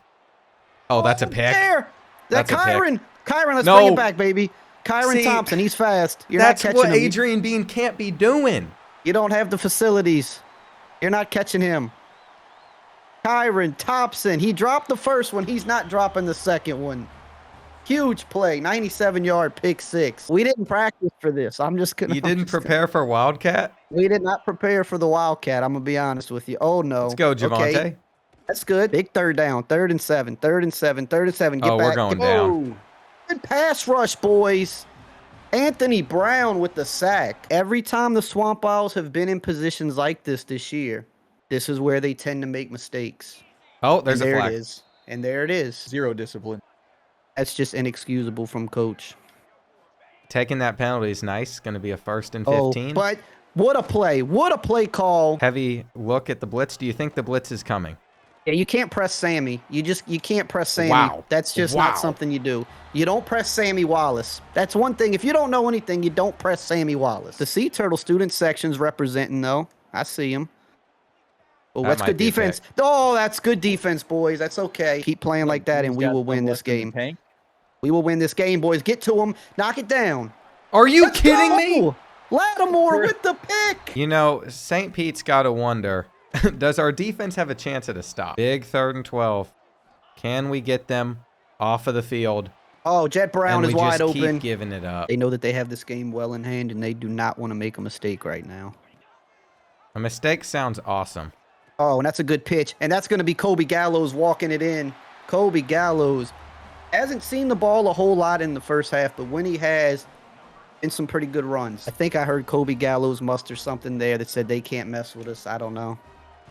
Tell you, the third person's coming out. That means Eric is dialed in right now, Bordeaux. You got a tough second half ahead of you. I don't think I'm going to get a stop. When Eric separates from the controller and he's basically overseeing the game like a college football angel, it's over for you. You know, Wrong guy. Damn it. if there is anyone to call on in a situation like this, it might just be our tight end. Good play. That is the play you need right there. Maybe can get 3 before half here. See, I don't know about 3. I'm thinking 7. Oh, that's dangerous right there. 15 seconds left. I mean, the seam is there. It's Hit him, just such hit an him, awful hit him. throw. Ooh. Come on. Come on, boys. We need a big Come play. on, boys. Come on, boys. Just Throw knock it it up. down. Throw knock it up. down. This is it to end the first half. This could change the course of the game. Come on. Uh-oh. Oh, he's taking Go. off. Go, Adrian Bean. Dive. Hit him. Let's go. What a touchdown. 2-point conversion is very big. And honestly, we might just be able to Let's go. truck our way Uh-oh. through. No, what are we doing on 2nd and 7? Are we... There's just... Oh, there's Sammy There's like Wallace. 50 oh, crossers. You try to click off on Sammy Wallace. That doesn't work, pal. Come on, Sammy. I need you to fight. If we could just get the Swamp Owls off of the field. Oh, there's a flag. That's such a bailout. Oh, defensive holding. You can't cheat, St. Pete. No, the refs. How much did you pay the refs? I need to know. Give me we the don't number. do that over. We I'll don't, pay come him more. on, boys. Just like that. I slipped him a 20. I literally just flipped the play. Well, you let the clock get all the way down. Whoa, inside why like are 8 my seconds. guys flipping? Uh-oh. Like- that's old Johnny Ryan. The Nah, touchdown. I am just going to have to chew out every one of these players in the locker room. Half of them are getting transferred. Oh, we're sending a lot of guys deep. He's open. Hit him. Nope. If he wants to run, make him feel you. Hit him. Can I ask you to please stop making my players feel you? That doesn't feel appropriate for a coach to say. I don't like the way you're Knew it using the was word coming. make so much. Y'all, that's just the way y'all are choosing to take it, man. No, there's seems been like a you lot want the of, players to take it. making. They're running speed options down like 3 touchdowns. They're out of ideas. I don't like this play call we have here, but we're gonna rock with it. Adrian Bean can't hit a throw. You know, they would just like to put some points up here. Getting the ball out quick. Make a tackle, boys. Make them feel you. Don't want my players feeling you, man. Get in there. Get in there. Good tackles. Good tackles. There's like a 7% chance that Eric's gay. This could not be further from the truth, but Whoa. Not a lot. Where did that come from? it is a lot. What do you mean? That's Oh, a high we- percentage. If they get this touchdown, they're gonna earn every inch of it. No, but you're asking for it, son. All right. Oh, nope, that There's ain't just there. nowhere to We go. studied for the jet sweep. We know St. Pete loves a jet sweep. Big 4th down right here. If they want any chance to stay in this game, they have got to convert. They've got to convert. No, he throws it short of the goal line. What is he thinking? What year did you graduate high school? 2006. There's no way. There's You just no graduated way. in 2006? Bordeaux wasn't even alive yet. Brother, I was like 3 years old. Hold on. Y'all need to be quiet real quick. You graduated in 2006. Get there. Let's go. It's funny because Could've been better. Eric actually being like James's dad isn't like unfeasible. Feels good to get the Bordeaux monkey off my back. I'll tell you that. Whoa. That sounds Uh-oh. very What? interesting. Yeah. Come on, whoa. Lattimore. Give me- Let's go, Oh. Lattimore. That's Whoa. 2 picks. When these guys carried us to a 4-1 start, I was like, we might keep around some of them. Nope, they're all bums. All of them. We got outcoached. We got outplayed. They wanted it more. And there will never be a result in this rivalry that is this far apart again. The game really just fell apart from the start. Our total yards of offense wasn't that bad compared to his. We couldn't really get a stop. We had turnovers that were inexcusable. And we had a primetime game in our conference. Everyone was watching, and that's when St. Pete just didn't show up. But we can still fight our way back into 2nd place if we just take down Bengal this week. It's a massive game for us. Obviously, Derek Jordan has been one of the best players in the country. He has an 88 speed, 95 acceleration, takeoff tight end that has already gone for 1,300 receiving yards, 17 touchdowns. I don't know how we're going to stop him, but if we can just find a way to shut him down, control the clock, don't make any mistakes, we might find ourselves at 5-2 in a good spot in our conference still. It is very important to remember as well, we have 4 of our 5 prospects we've been putting hours into on a visit this week. Because we lost, we actually get a bigger bonus for winning this game, so that's a plus. So where's this guy I need to be like terrified of? Hey, right, we're gonna find out, right? There he is. I see him. Ooh. Oh, do we have an answer for him on 3rd down? But you got to like worry we about just Malik Moore. Can't stop the run. I tell you, the Sea Turtles really packed the stadium out. This is a packed house. There's no We're question. here for mainly Derek Jordan, I think. Let's see. Handoff. Oh, that's a good run. Looks like Derek Jordan's open. Wide He is open. wide open. I mean, let's see. Run.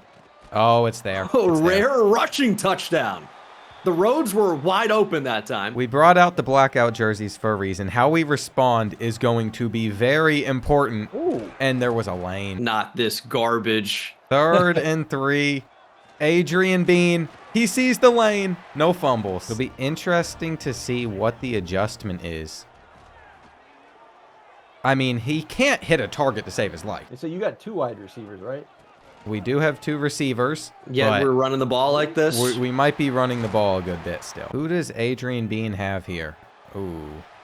It's not a great look.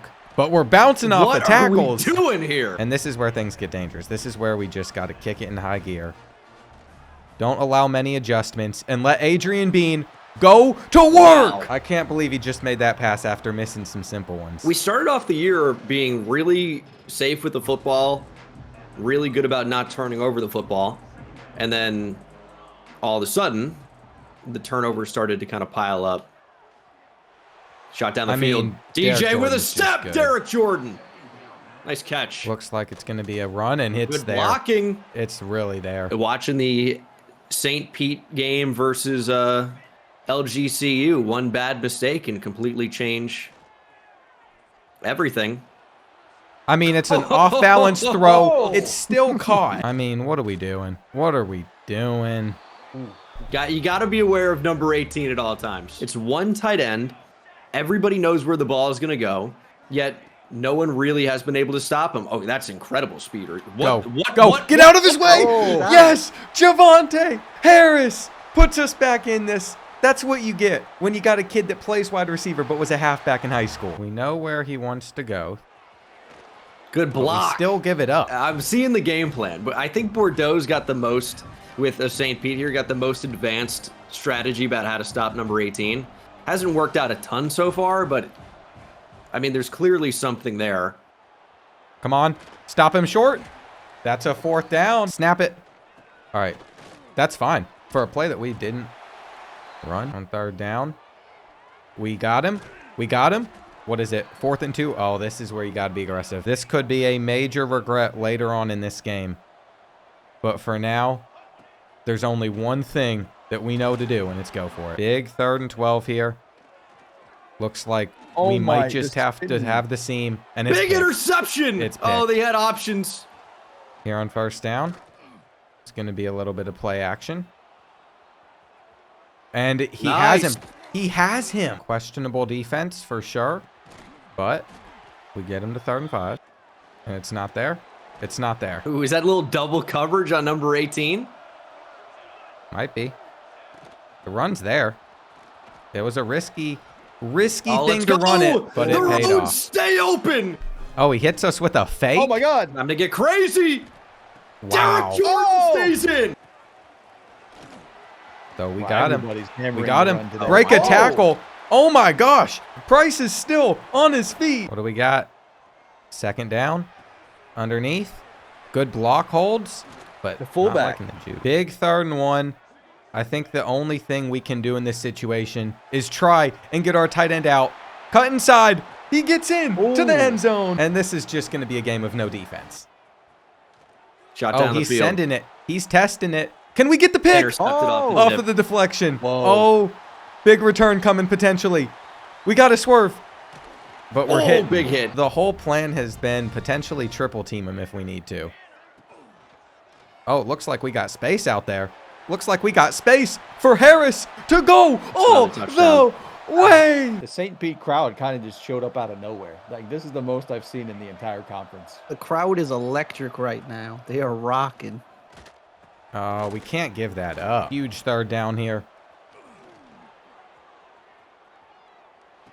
I think we got to hit him.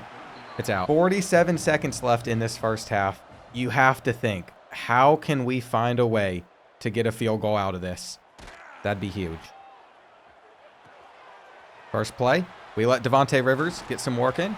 We'll take it. Now, I think we have to be aware that we don't have the best kicker in the world. So getting to where we're at right now isn't a huge deal. This is a chance for Xavier McLeod to go off. Does he have it? No. We really only have another play to potentially make something happen. And there's a flag on the ground. That just ruined everything for us. I mean, we can hope to get lucky at the end of this 1st half, potentially. We got a one-on-one, which you don't expect to see. He has it! He has it! Oh, my gosh. Xavier McLeod silences. Well, he doesn't silence. Everyone's happy. It's a home game. That is a great way to end this half. You know, if there was one thing we were going to do to start the 2nd half, it might be come out in some Wildcat and see if we can get a big play going. On 3rd and 9, we got sucked into a pump fake, so we're just going to have to run backwards. I don't know why he had a pump fake on that. Like, I couldn't do what I wanted to do. Is built into some plays. Friendly Yeah, roll. well, that's about the dumbest thing I've ever seen. Oh, wait, wait, get him, get him. There's no way. Wow. Do we stand a chance at a safety? No, we do not. We do not. 3rd down. Not really much here. It's just going to have to be sent up. And we're going for the SWAT. Whoa. Sometimes that's what it takes. Better to be lucky than good. And he's gone. He's about gone. Here, we got to hold him up. That's fine. I mean, he's open. He's so open. Malik Moore, what a play. It's Kendall Rhodes for the 3rd time, by the way. Looks like they're going to get a little bit aggressive here. We get the catch, though. Just simply unbelievable. Now, this is where we could see an issue. We feel like we have the blockers, but are we going to get enough? There is a good chance that he gets aggressive to stop the run here, and we get a huge play. No He way, caught it. dude. The good thing about our current field positioning is we can take a 2-possession lead no matter what. We just can't fumble. Big 3rd and 4 for the team. Looks like we're going to have to get it out just in time, and that is Rivers wide open for the touchdown. Left him wide open. Not a good start to this drive. We are stuck on the defensive line. There's a flag, though, which is good news. I think it's going to be a holding call. Yeah, something's got to negate the big play, I think. 2nd and 20 is a hard spot to be in. But the screen is there. It's a great call. Nobody And he's blocks still it. on his Oh, feet. get off the block. Looks like how the many how many backup plays is am I going to in. have without my best player on the field? This is good news for us with the backup out there. Oh, can we get the pick? He still catches it. Huge play to start the 4th quarter. Word on the street is if they aren't able to pick this up, then that would be game. I am terrified. Why is Ramirez in the game? Where is Alexander Bean? Can this kid even run? It looks like we have him back. Thank goodness, because if we did not have Adrian Bean out there, it would have been a long finish. Still needs 7 yards on 3rd down, but our slant is there. And at some point, you have to save the plays that you can lean on. Line is pinched. Is it a quarterback blast? That's what everyone believes it'll be, but it's not. It's not. Tight end is there. He makes the catch. I'll tell you what, Devontae Rivers, he's needing a carry right now, and that's what he's going to get. For whatever reason, we went away from the run, even though that's what has worked best. So it looks like that 2-point conversion, assuming we hit this kick, is going to work out well, and it's down the middle. Feels like there's only one way we can go out here. It's going to be a pass. And he's there. Oh, no. Oh, Please block it. It's going to be a run. Nope. It's a pass that we're on. I'll take it. Defense needs a big play here, and we just aren't going to get over to him. You can know where the ball's going, but if you can't make plays on it, decision. Let's go, it's just Mendez. not gonna work. Goodness. Hey, made over. On cue. Big 2-point conversion play here. And we're sacked instantly. Okay. Let's go. Carlos Mendoza coming up big for us there. And we recover. With so many players on a visit this week, a win was crucial, and it's almost happening. Well, after having a holding penalty, 3rd and 19, And he's going to get it. Isaiah No one's even Carter is open, and Isaiah Carter can end this one. No, Oh, no. on the ground. Oh, We're we're not gonna good. get him. We're on the feet. Go, Harris. Go, Harris. Come on. Come on. From this point, a 1st down ends it. It's loose again. Oh, don't lie. They're Whoa. hitting. You gotta make them feel you, man. Let's see. Oh, he's open. Goes Hit back him. to it. Let's six go, minutes. DJ. Please. Loaf We of still bread. need a miracle, but this will help. They can't hold this guy under 200. He's gonna get there. I'd say he just eclipsed it again. He might be the Heisman this year. I swear, if we don't recover this onside kick, I might just have to let the whole team. Don't touch What it. is that? Don't touch it. We need to work like 10 seconds off the clock, and we'll be good. If we can do that, we don't want a touchdown. Don't force us out of bounds. I was a little worried of an injury timeout or something ruining the win, but St. Pete is going to improve to 5-2. Good game. That was a great game, yeah. This defense is horrendous. You have a bright future with that tight end, though. Oh, really? Well, St. Petersburg has gotten their first commit in school history, and it's 4-star center John Sneed. It was us and the Gatlinburg Pigeons going head-to-head, me and Drew, and we came out victorious because we just beat Bengal. But I think what I am far more concerned about is how our battle is going for this 4-star corner with elite development. We have jumped up to 1st place, but we know that we're not going to get a big gain on Cincinnati. It really feels like we're just going to have to go for the sway, and if we don't get it this week, then there's not much that we're going to be able to do. Then for our next 2 games, we have to go on the road at North Texas. Then we have to play against USF, whose offense is extremely hard to stop, but since they're not going to be user games, I'm hoping that we can get to 7-2. These are truly some big conference matchups for the Sea Turtles. I have confidence in ourselves. And look at how empty this stadium is behind us. I guess there are fans on the side. Not many people want to show out for North Texas and St. Pete this year. What we're hoping, though, is a few years into the future that can change. And I feel like if there's any takeaway from our last couple games, it's that running the football typically works out pretty well for us. We got an RPO on 2nd down. We couldn't break the tackle. But I think we're just going to continue to use some of these motions waiting for a double motion, actually. We got Alvarez coming over, and we're not going to hit the flat. We're going to hand it off for nothing. On 2nd and 10, I'm letting Adrian Bean just drop back. He throws it to no one. And that was truly not a great play from us. We're going 4 verticals. We're going to be patient, and we're going to find Isaiah Carter underneath to keep the drive alive. Maybe we can get the halfback screen out in space to Deontay Rivers as well. This quad set typically works pretty well for us, and we're going to have a large game. What did I say, though? We still need to be running the football. Looks like there was a hole. And whenever we just can't pick up much there, we're going to hit Sanders, who can't hang on. I feel like we've been struggling to get a lot of things going offensively in this game. On 3rd and 8,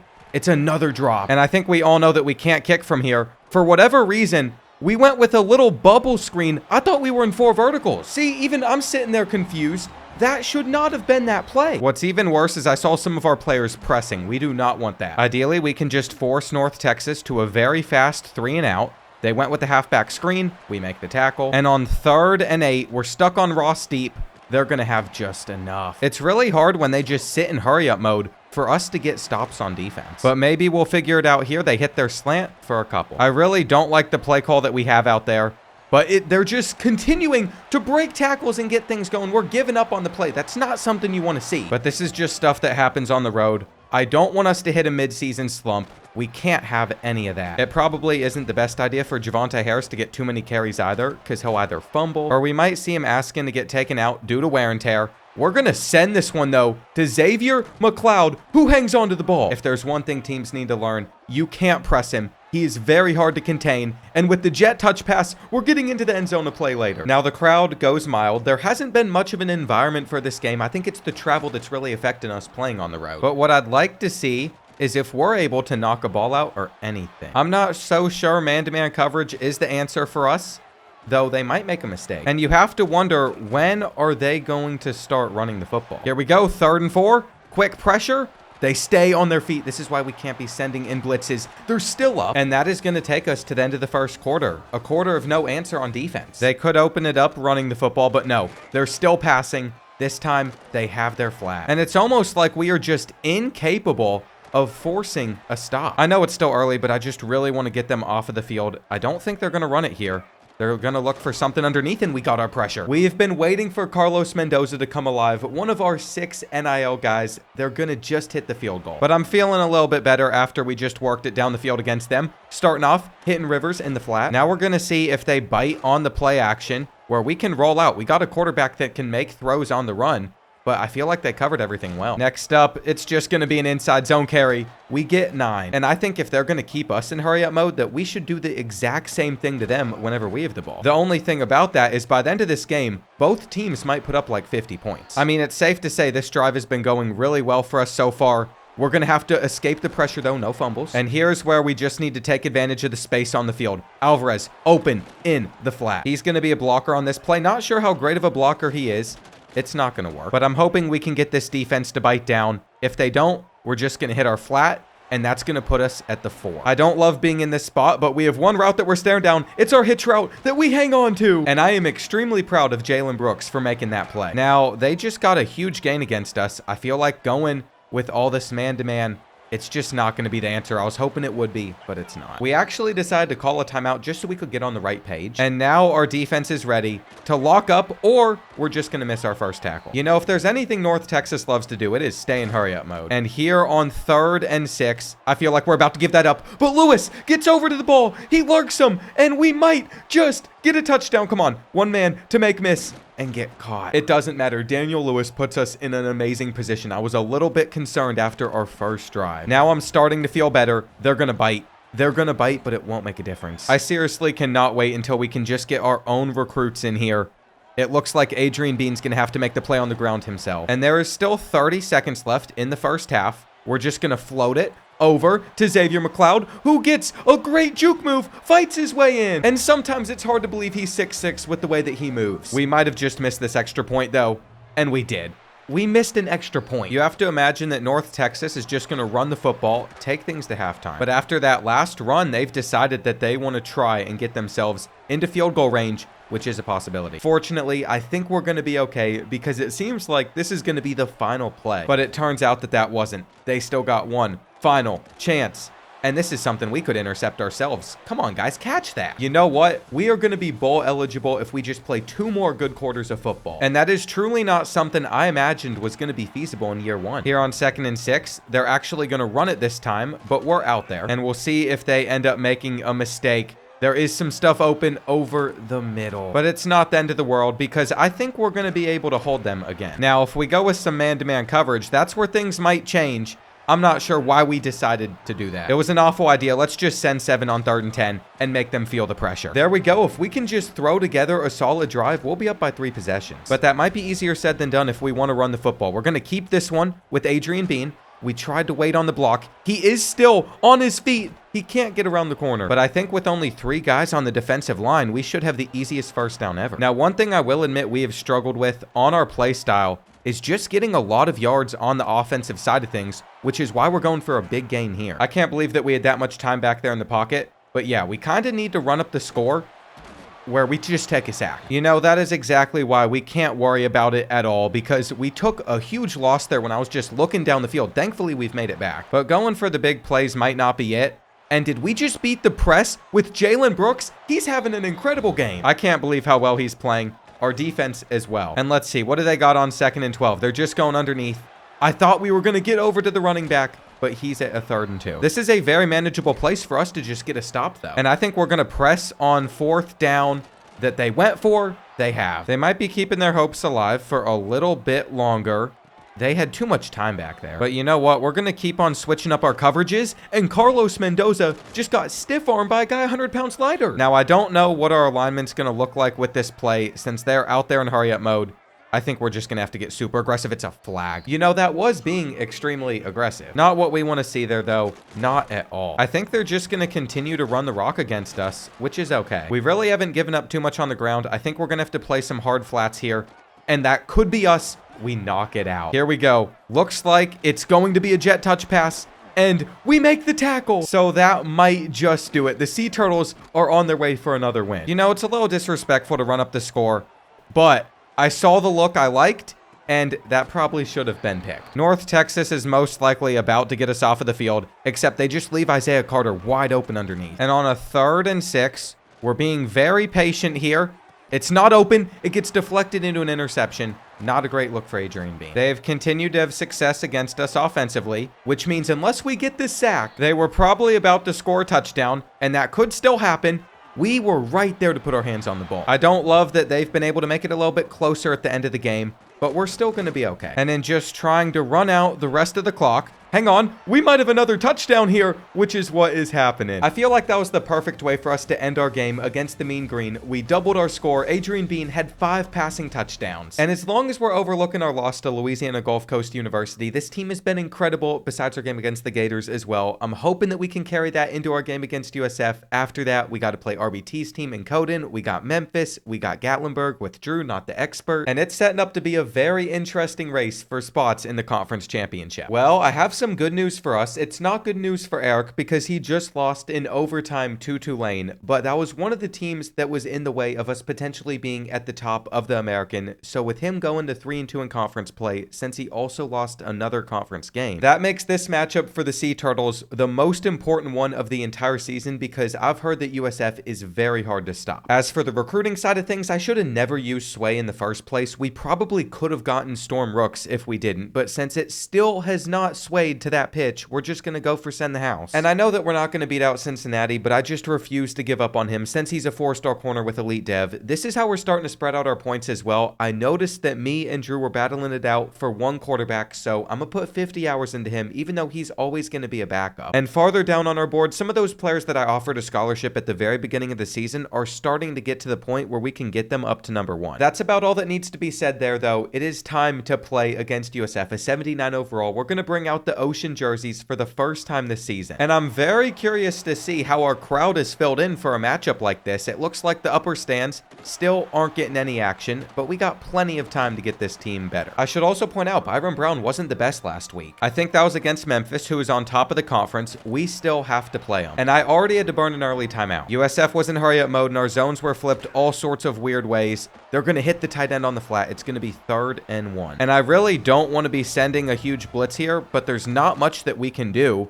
because they were hurried up again, we're going to have to make that open field tackle, and we barely did. This is not very good news. It looked like we had a chance at getting a sack. Byron Brown rolls around, finds a receiver. And here's the thing. We can't burn 2 timeouts this early in the game, so we're just going to have to stay out on this defense. Well, we're going to pass commit, and what else can we do besides send in the blitz, hoping for the best? The one thing that we could always do is audible to like a cover 2, a cover 3. I just feel like it doesn't work the best. Unfortunately, though, my stubbornness just led to a touchdown. And on 1st and 10, we're going to hit our bubble out wide. We're going to find Isaiah Carter. We'll get it. I think it's very important that we make sure we gain a few yards every time we're on 1st. Here on 2nd and 8, we're going to be patient. We're going to hit Alvarez. He hangs onto the football. He's still on his feet. What a play from the sophomore. And I think it is time for Javonte Harris to get a carry. He hasn't gotten too many carries this season, but he's going to wait on his blocks. It takes away from our receiving game whenever we put him in at halfback, but it could help us on the ground. We're really just looking to respond for the fact that we already started off giving up 7. And I think we mix in a little bit of a triple option. See if that gets USF biting. It's going to be a fumble. It's going to be a fumble. We scoop it up. Javonte turns upfield. We only lose like 5. I can't sit here and tell you that's the brightest decision that we've ever made, but we're going to have Isaiah Carter on the run, and Isaiah Carter has been very underrated. We are giving him absolutely 0 NIL cash, but it feels like we should be compensating him with something for the way he's played with us.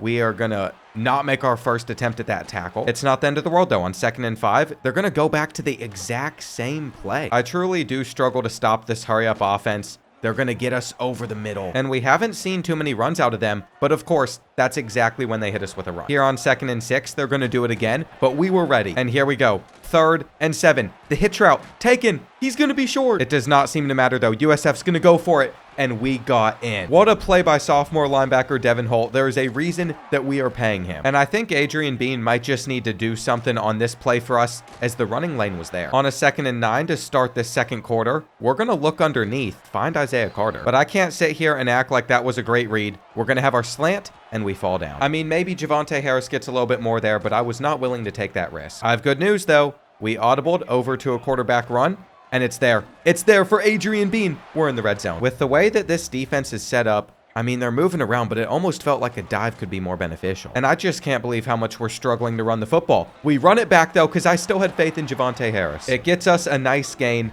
and let's keep it on the ground, this time with Rivers. By this point, Tulane has to be smart enough to realize a run is probably coming, but they're not smart enough. Adrian Bean gets probably his 10th rushing touchdown of the season on the ground, and I think I'm ready for the sun to fully set down here in St. Pete. Not only is that Florida sun extremely hot on some of our players, but I also feel like it's been a little bit hard to see some of the stuff that's been going on the field. Here on 3rd and 5, we're in a cover 2. I'm not sure I love it, but they're going to throw it straight to Rivers. They're throwing it straight to Rivers. What a play! That is the type of stuff that we need if we are going to strap up Byron Brown, beat USF. And I might be a madman for pulling out the triple option after it almost resulted in a fumble. But I was still willing to put our faith in that play there, and it's about to be 3rd and long. The real issue with this play here is we are not in field goal range. So it's either we punt it back to USF, which we have rarely done this season. I told you we were going to be aggressive, or we can take our chance at picking it up, and it's just not a good throw. That is a very frustrating way for this drive to end. But you know what? I liked what I saw there, and you might be wondering, why on earth would we pull out mid-blitz? I don't know. I really don't. I think by now it's pretty safe to say this is not going to be the defense that wins us the game. But I just have a weird feeling that it could help us stop the run. Well, here we go. 3rd and 6. Byram's going down. And I can't believe that it took us an entire half to get that sack, but it was worth it since they missed. We have to be a little bit smarter on this drive, though. Take some of our underneath reads. But sometimes our lack of talent's going to show, and that's what happened there. Our blocks aren't going to hold long enough. It's going to make it 3rd and 2, and what I've decided to do is run down a lot of clock. We got off a timeout. I really think we were about to take a delay game there. We are going to have Isaiah Carter underneath. And I have not used our timeouts very well here in the first half, because as you can see, we have none left, and we just threw it up. I cannot stress enough how big a field goal would be for us. Adrian Bean just gets us the first. And I think we're going to look over in Xavier McLeod's direction. If it's not there, we're going to throw it up, and it's going to probably be picked. I mean, this has definitely been rough, but it looks like Harris is going to get open over on the sideline. If he's not there, we're going to go down. And I'm not sure we're even going to get off another snap before halftime. We have definitely had our offensive struggles versus USF. I feel like we could have put this game away if we just played a little bit better. But you know what? We finally got what I was hoping for. We got our night game, and it's going to start off rough. Now, depending on what defense they go with here, we could get a very large gain. Our block has to hold though, and this is where Harris' speed just goes to work. He's at the 40. Javonte Harris is a special player. He can be a running back for us. He can be a great wide receiver. Maybe he can even make throws at some point for all we know. And on 3rd and 2, you can see how aggressively that USF is playing this. This is the combo that we're going for. Our first read is going to be Xavier McLeod because I trust him to make that catch one-on-one. And just look at the beautiful lights here in downtown St. Pete. We're across the bay from Tampa, of course. Let's get a stop on defense and end this one versus USF. Although they are not a rival on paper, since you can only have 5 rivals with a team builder school, we definitely consider the Bulls a big rival for us in this series, and that's why winning this game means so much. On 3rd and 2, I think we're just going to cover that out there. Throw it. We're going to get the interception with Rivers. Go, get out of the way, ref. Move! He is in the end zone. That is not 1, but 2 interceptions for Zayden Rivers. He's going to be asking for some money at the end of the year. And USF just goes for a handoff. They got us with the fake. Byron Brown is going to get a huge gain on us. We're going to send 5 the next play, just with the hope of getting a little bit of pressure.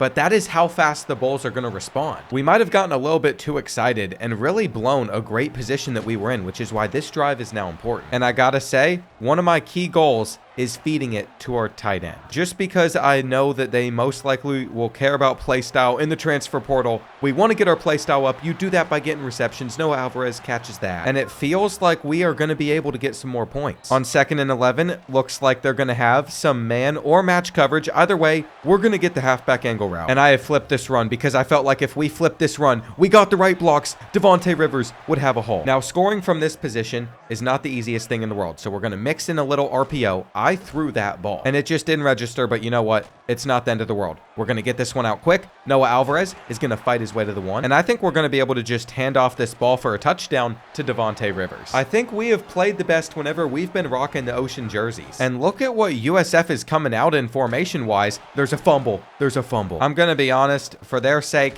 it's just not looking very good. And even though this game is already most likely over, I've just decided to continue to sling it. But we somehow dropped that ball, and we're going to test out our kicker here. It's a perfect kick that just goes the distance. I mean, if USF was going to pull off a comeback, they would need 3 touchdowns and 3 2-point conversions. But look at where they've gotten. They're on the 1-yard line, and we're going to blow it up. We have to continue to do that, though. It's a halfback screen, and they're going to go with a speed option that just doesn't get them enough. I'm very happy with what I'm seeing. It's going to be a handoff and 4th down.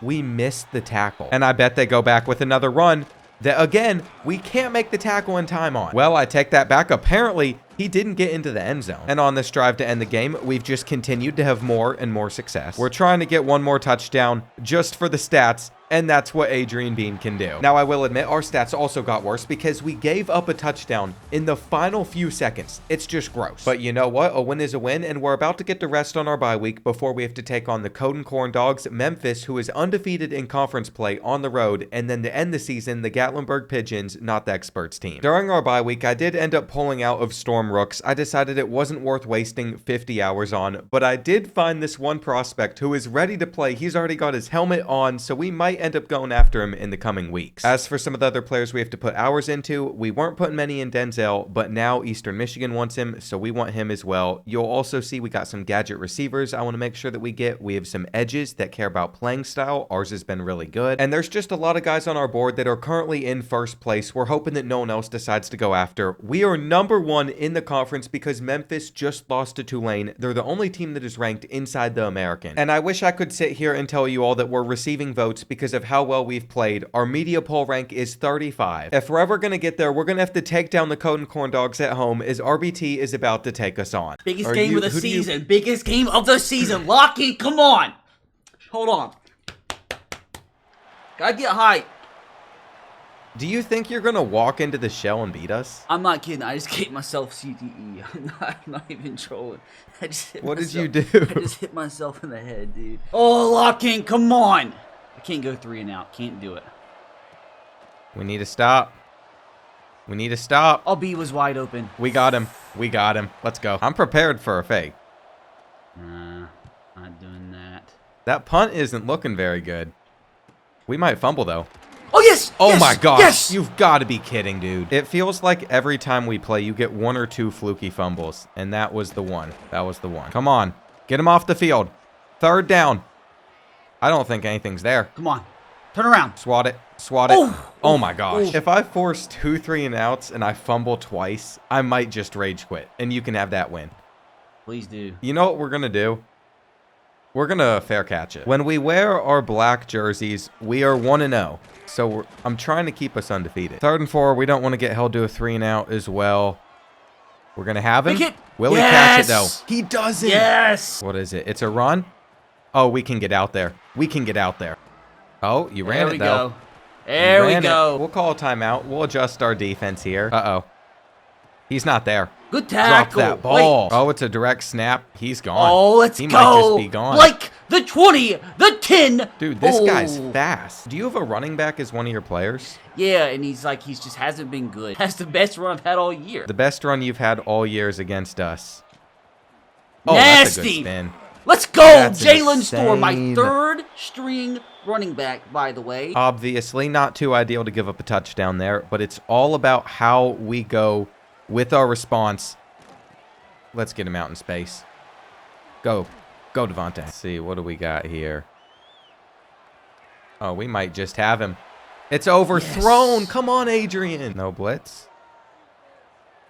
All over. Good throw. Oh, ho, ho. What do Okay. we do here? What do we do here? I think I have to punt. We'll play the respectful game. What are we thinking on 2nd and 6? Halfback toss. Oh my There gosh. we go. Go, Can we Blake. please Blake, go. make a Blake. tackle?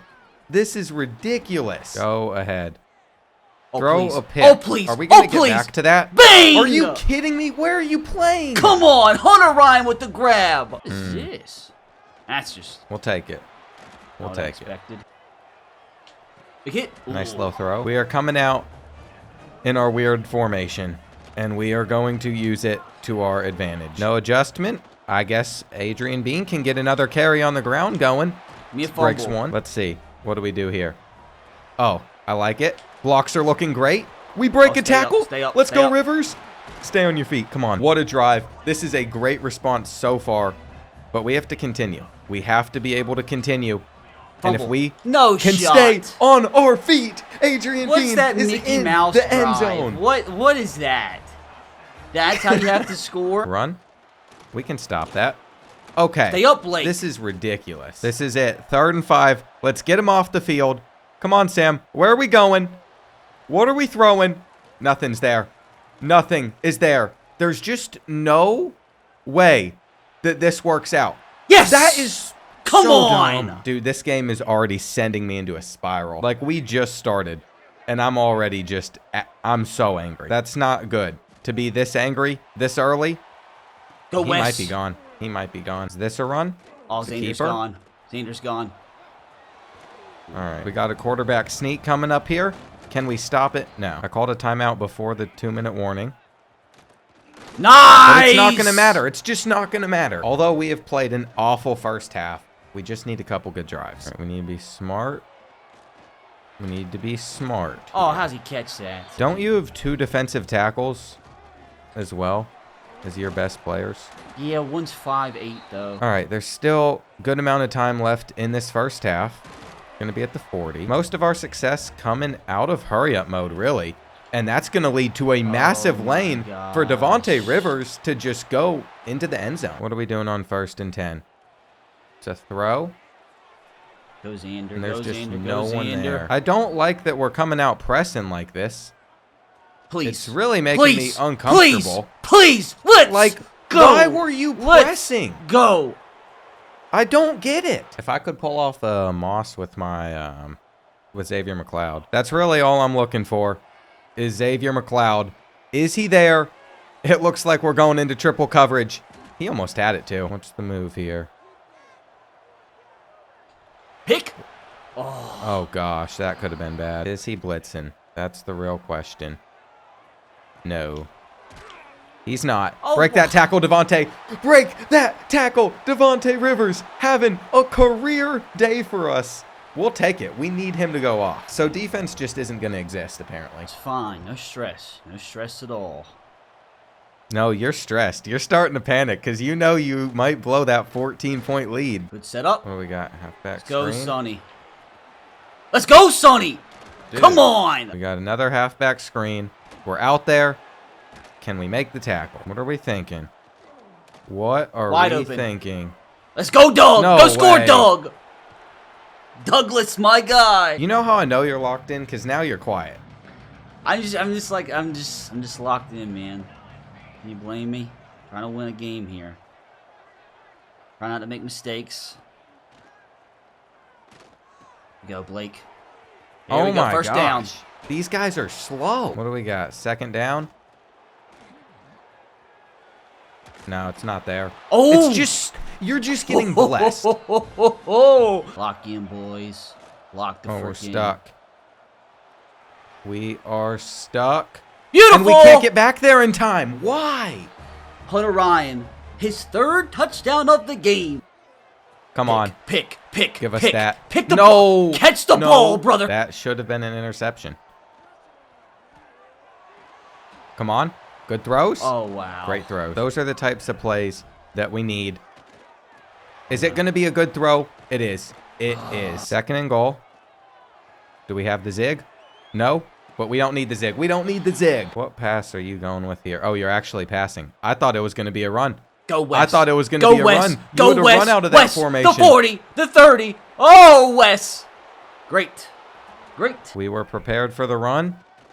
This time, we weren't. What are you thinking? What are we thinking on 2nd and 5? Are you prepared for the blitz?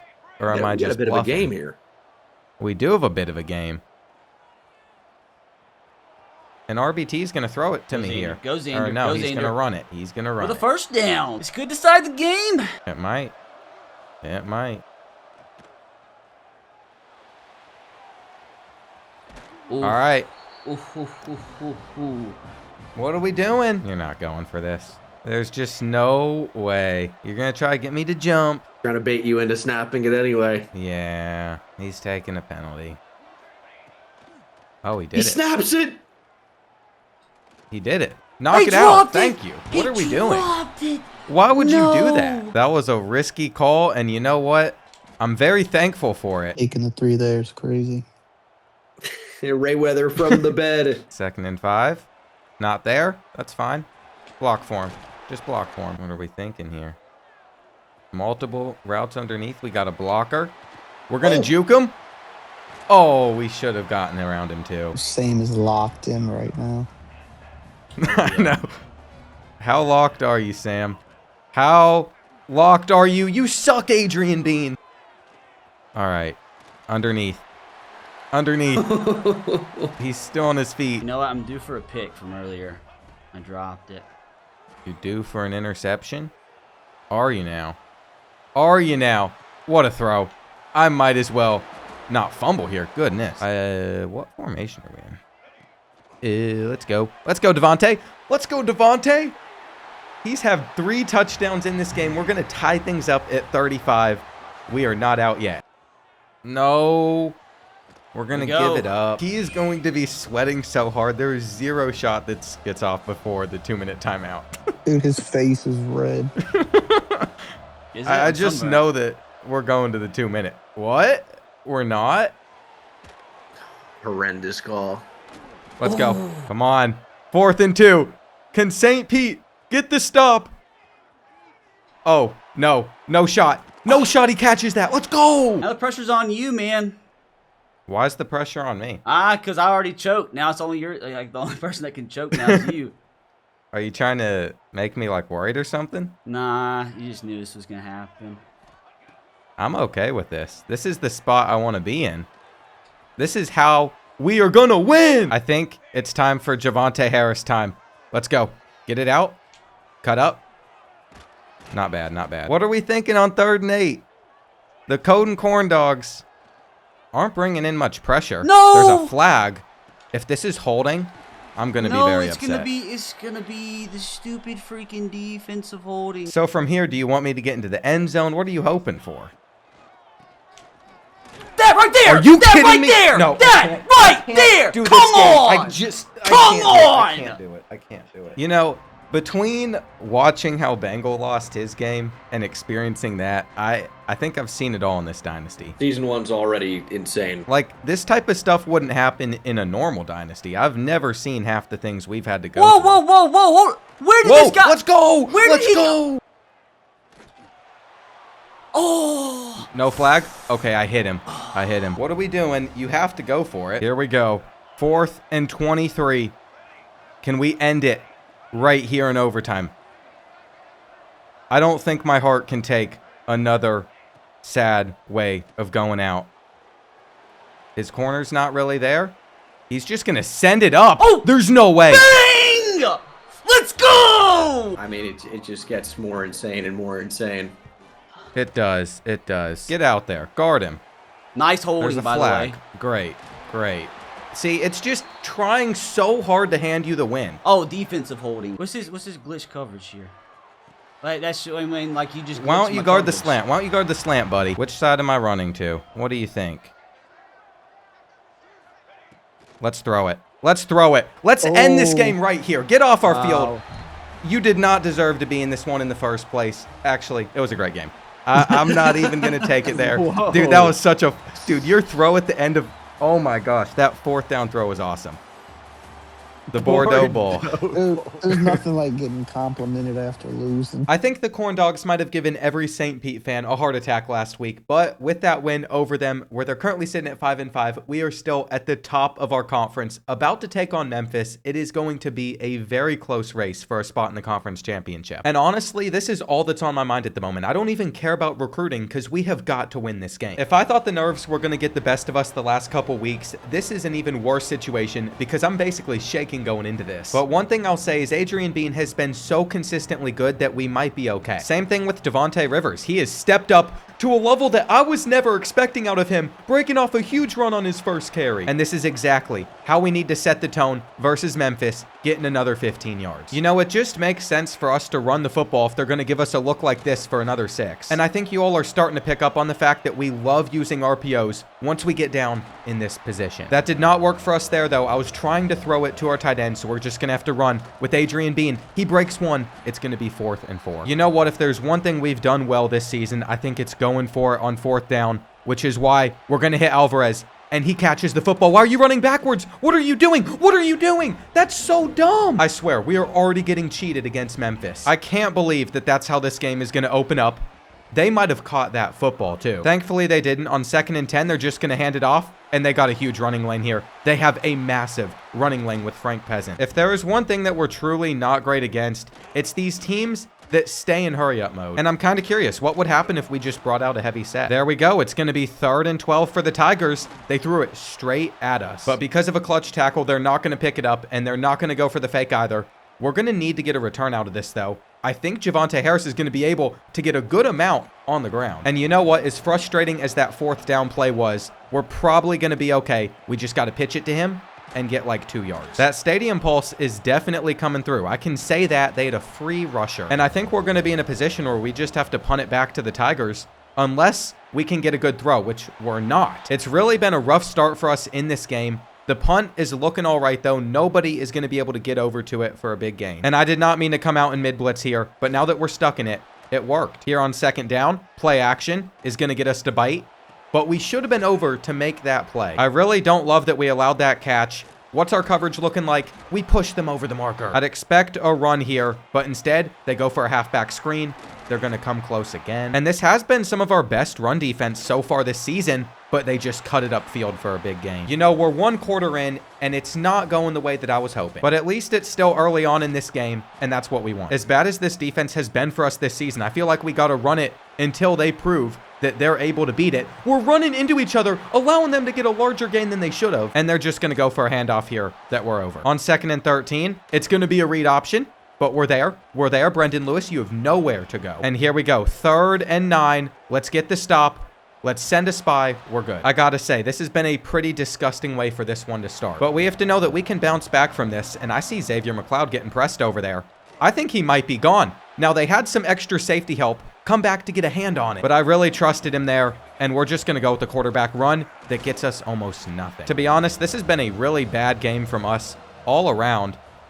Though Xavier McLeod's gone, and they hit us in time. The offense is just struggling against the Tigers. This is potentially the worst game that we've played all season. I mean, if they just get themselves like 10, 15 yards here, they're going to score again. So that's why we're coming out the way that we are, and it's going to be a one-on-one user play. Here on 3rd and 8, we send our blitz, and we get in. But none of that is going to matter if we can't get anything going offensively. That's been our big struggle in this game. I think what we need to do is see if Javonte Harris can get anything going on the ground for us, which he can. And if that's not working out, we'll just mix in an RPO that they are all over. Now, I might regret chewing clock in this situation, but that's what we have done, and it's going to be caught. So now we only have about 40 seconds to move it down the field. We might only get a field goal out of this drive, if that. Adrian Bean is going to go for a big play. This is what we want to see out of him. The ball's loose. The ball is loose. Just not how we're looking to end this first half. He breaks 2 sack attempts, and look what Brendan Lewis is doing. We're going to potentially give up a touchdown here. I knew this was possible. I knew that Memphis was most likely going to give us a game, but I never envisioned that we would be struggling this much offensively. We know that the pass is coming here. The real question is going to be, are we able to stop it? We're looking over the back of the end zone, and he just has to throw that away. Here we go. This is a major 3rd and goal. It looks like they're sending it up. Can we get the interception? No. But they are going to get that field goal up by 6. I mean, this entire first half just needs to be forgotten about, assuming we can come out better in the second. And I'm starting to think that we should have just taken a field goal. It looks like on 2nd and 11, they're going to have a motion going on.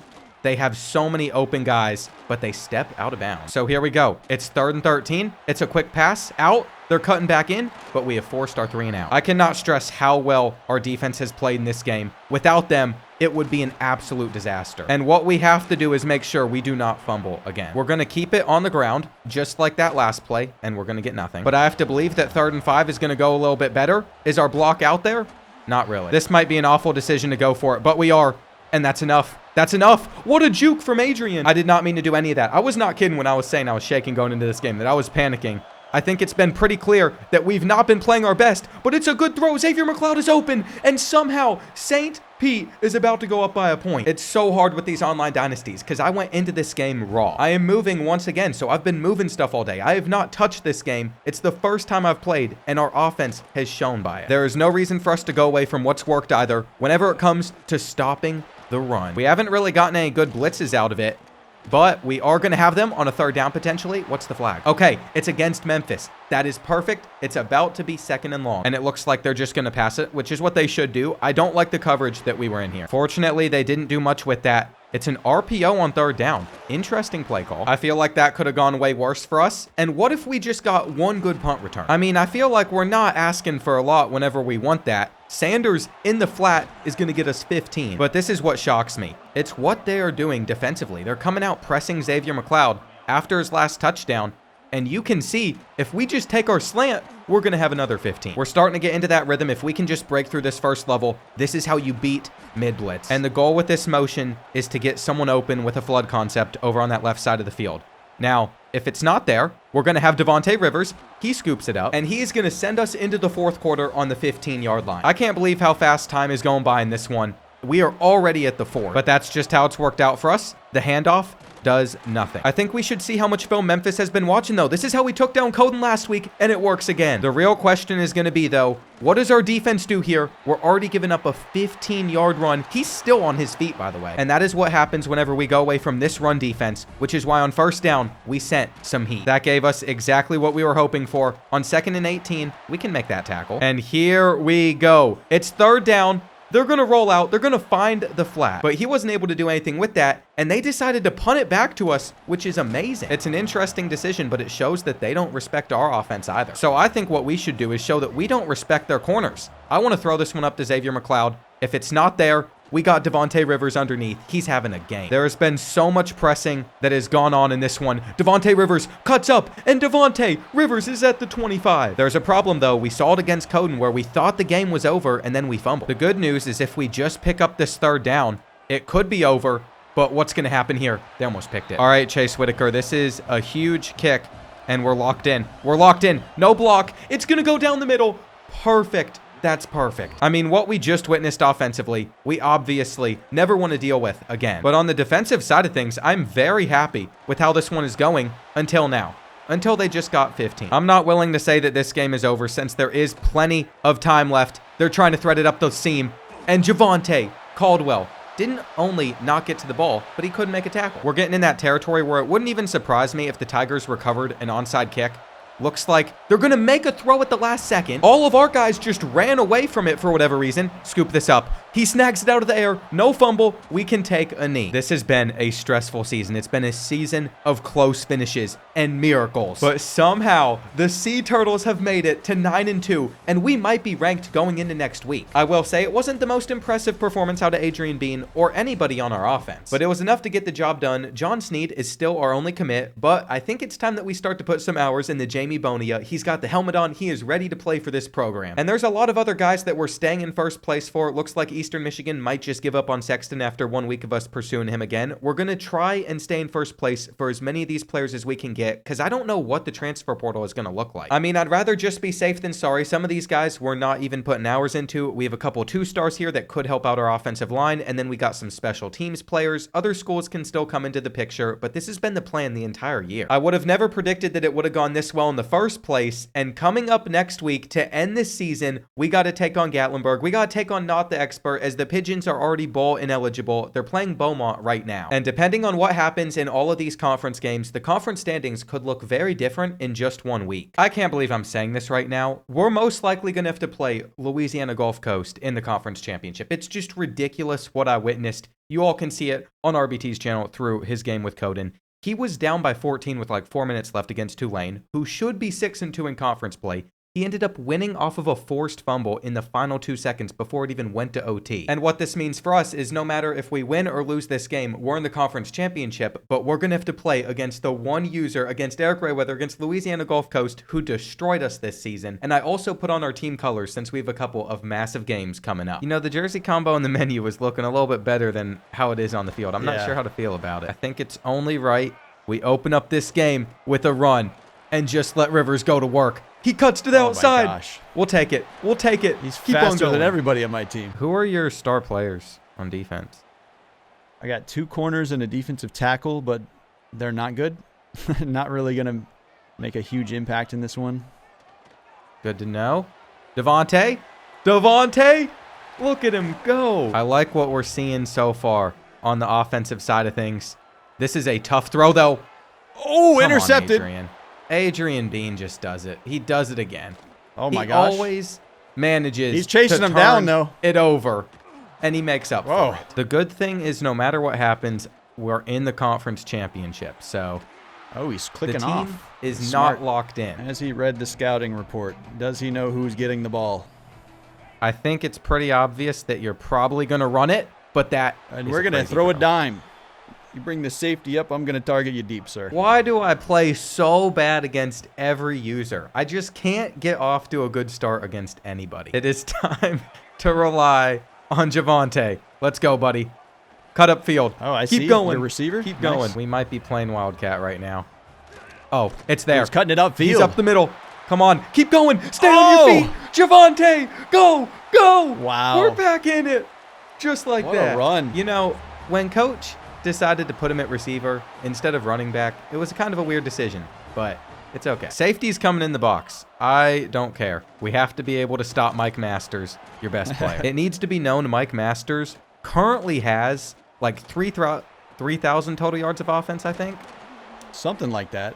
He's second in the Heisman watch. What type of season has Tommy Stanton had for you? A lot of interceptions. So many. Oh, no.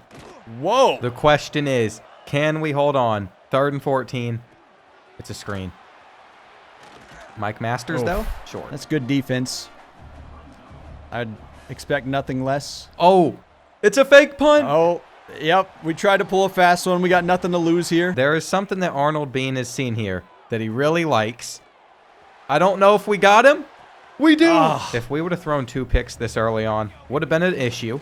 Wow. Ooh. See, there seems to be some obvious reads out there on the field, but I'm not sure if they're going to be open. So we roll around. We make a crazy throw. Oh, off of his back foot. I can't believe that worked out. What a way to end this first quarter. Does he know what we're in on 3rd and 4? Yeah, you got cover 3 with the high shell right there, I see. We got cover 3 going on. Come on. St. Pete needs the stop. And he caught it. What a grab. I think that might be that guy's first catch of the season. That doesn't make me feel any better, Drew. He is not really known to be a talented player. Is it a run? It is. Yeah. We need it. 3rd and 13. Give us a stop. I don't like Mike Masters out wide. What is Tommy Stanton cooking up for us here? That might be a great read. Ooh. Nope. I mean, this is going to be a scoring fest, so I think we got to go for it. Do we have Mike the defense? Masters visible? Oh, the check down's there. Good He stop. did not get it. Does Javonte have what it takes to get a huge gain here? It is always intimidating whenever you see this many players potentially coming at you. But if we get it out quick and we stay on our feet, we're okay. After Adrian Bean turned it over early on in this game, we're trying to be smarter with him. Let's go. Let's get in there with some pressure. We might need a Xavier McLeod play here. I don't know if he's going to be open. The cut on the user. I was there. And Noah is at the 20. We don't see Adrian Bean making throws like that every day. That's for sure. I think we should mix in a draw. They don't see it coming. And that will get us to the 2. What we have drawn up is either a touchdown or a pick 6. There is no in between. Let's throw it. No. Maybe on 2nd and goal. We can get it out there. There's a user. Oh, how does he not fumble that? The hope was that we'd see some pinch defense here that we can potentially get around. The play call isn't going to be good enough, though. Oh, no. Let's go. We cannot kick from this spot on the field. It just wouldn't work out that way. I am terrified. I think we're just going to have to take this risk and throw the bubble. Dive! Dive! No! He didn't get it! Let's go! Goal line stand! That was electrifying right there, and we just play action on our own one. Is it going to be a run? Oh, no. There we go. Mike Masters finally getting out there. This is a huge 3rd and 3. The question is, do we have the defense for it? And we don't.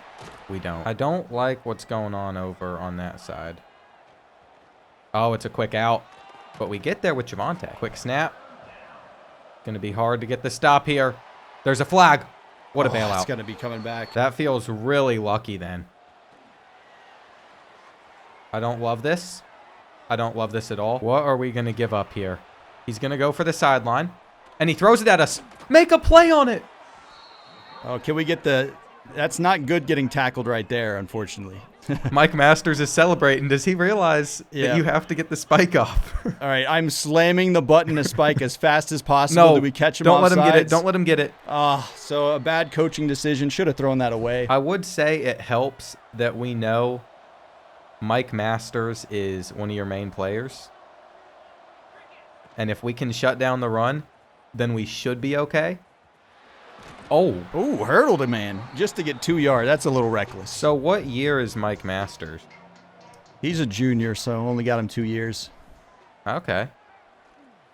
Wow. Not even actually throwing the screen pass there. We actually read down the field again. This Pigeons offense is so weird, man. It's like screen passes turn into massive gains instead.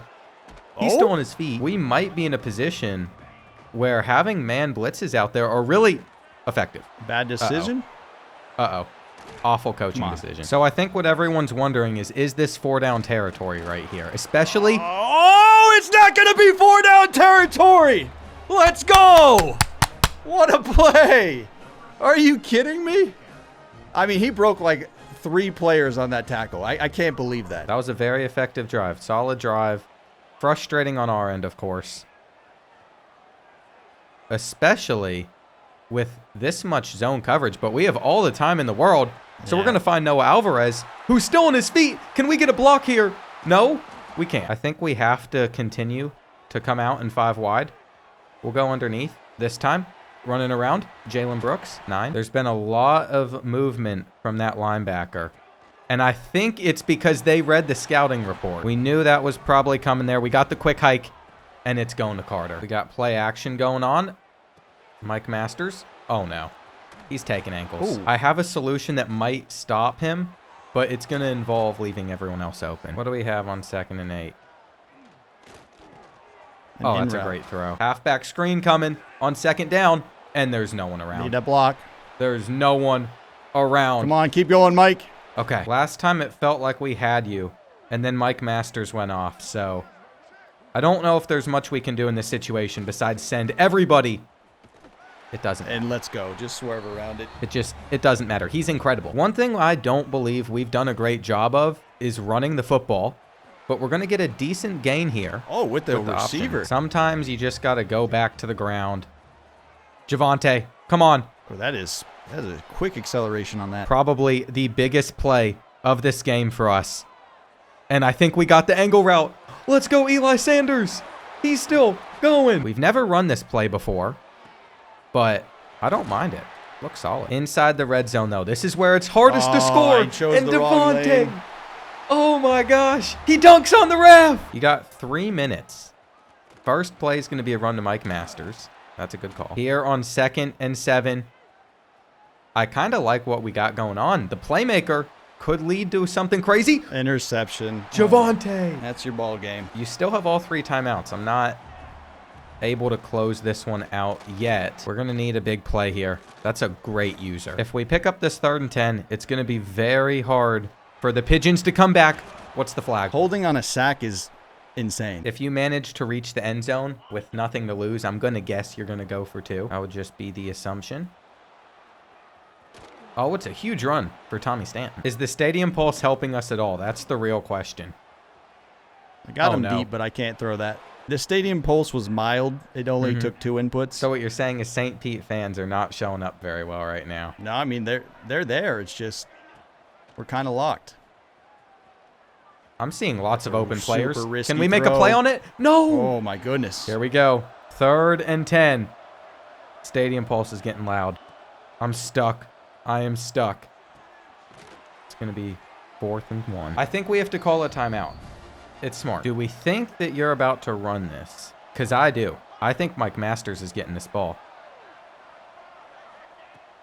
He's not. Oh, that's a terrible route. I am very relieved that that's how it played out. I mean, I think Gatlinburg, if they get a couple receivers in, is going to be a very challenging team to take down because Mike Masters was not fun. Good game, brother. Yeah, good game as well. The mini golf standoff. We got a great rivalry name. You know, after that last result, it really came down to the wire, but there's a lot that we get to talk about because we're able to come out on top. We figured that Louisiana Gulf Coast was probably going to be in the conference championship, and that is exactly how it has worked out. But because we had such a great season, we're currently ranked number 25 in the country, and I'm very proud that we were able to finish here. I think for our 6 skill players that we paid a bunch of NIL cash to, we did very well with our investment. Now, Boise State is a top 4 team. There is no hope of us getting into the college football playoffs, so we can write that off. But actually, I take that back for a second. If somehow we see the Broncos lose to San Diego State, who is 9-3, there is actually hope that we get in because there's only 4 other ranked conference championship matchups. I highly doubt it's how it works out, but we are going to shoot for it. As you can see, Colorado has started to go after Percy Biggs. He's one of the edge rushers that we wanted. We're also getting Florida State battling us for a special teams player. It's going to come down to the wire on a couple of these guys. Others, we just have to start putting hours into. And trust me, I'm taking notice of some of these players that we might not be able to get, that we can't just coast into first place the rest of the year. It took us until the very end of the season, but before our conference championship, we have gotten our 2nd commit. And we've also leveled up to level 13. I think it's because we have our coach speed setting on fastest. I haven't really talked about what my plan is going to be, but I think what we want to do is once we're done with tactician at the end of the season, we're going to go inside of recruiter, and then for receivers and corners,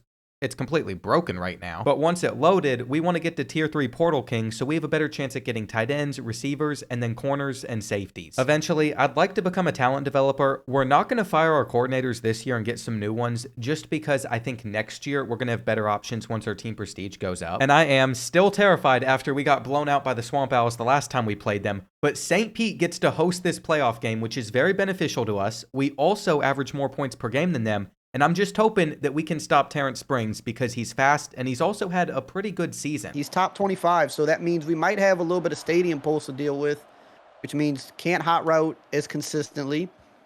The fans showed out. Oh, we got some motion already. Get a counter going. Let's get back there. Let's get back there, boys. Adrian Bean can't be throwing interceptions in this game. That's We're gonna really have to watch motion. what We're the gonna have to difference watch maker motion will all be. day. We were there and we peeled off. We got to keep him on his toes early on. Come on, come in on, this come matchup. on. Ooh, all over it. Break boys. that Gotta make a tackle. Keep going, Ooh. Noah. Keep on going. Break Gotta another. make the Break another. You got to get off of tackles, him. boys. And they've Damn. got to be wondering, is it a coaching problem or? I was about to say bad coaching, bad coaching. That's stiff Bad arm. practice week. Nasty. Yeah, what did y'all do You in gotta practice? wonder how many before laps this are they game? going to be running at practice? Okay, brother. Come on. Get in there. Get in there, Roman. Good run. I like how we're playing early on. Good man. We're Oh, just my going to goodness. continue to keep it underneath. Swamp Owls not having a response for Devontae Rivers. He's at the 3. What does he do to respond? Uh-oh. To the run. He's Rolling open. out with some Go. good Go. speed there. What a throw. What a throw. Isaiah Carter might be my best receiver, and he's not getting paid any NIL. This is not something Oh, we've dealt the with all stadium year. pulse is actually coming in pretty well. I I like know Eric that. struggles with that. Okay, we're already having some hot route trouble out here. We cannot get the communication down. That's a good thing. This man will hot route like 10 routes onto the field. We want him to be confused. Oh, that's Kyler, and that is a Good. bad throw. You have to wonder if they were out partying the night before on this road trip. We cannot hot route. This is an extreme disadvantage here. We have got to fight through This it. is why it's so important to have that home field advantage. We're pumping them up. They had the better record. That is the advantage you get for having the better season. What does he have? Oh, we got He's the gonna running hit the back. running back?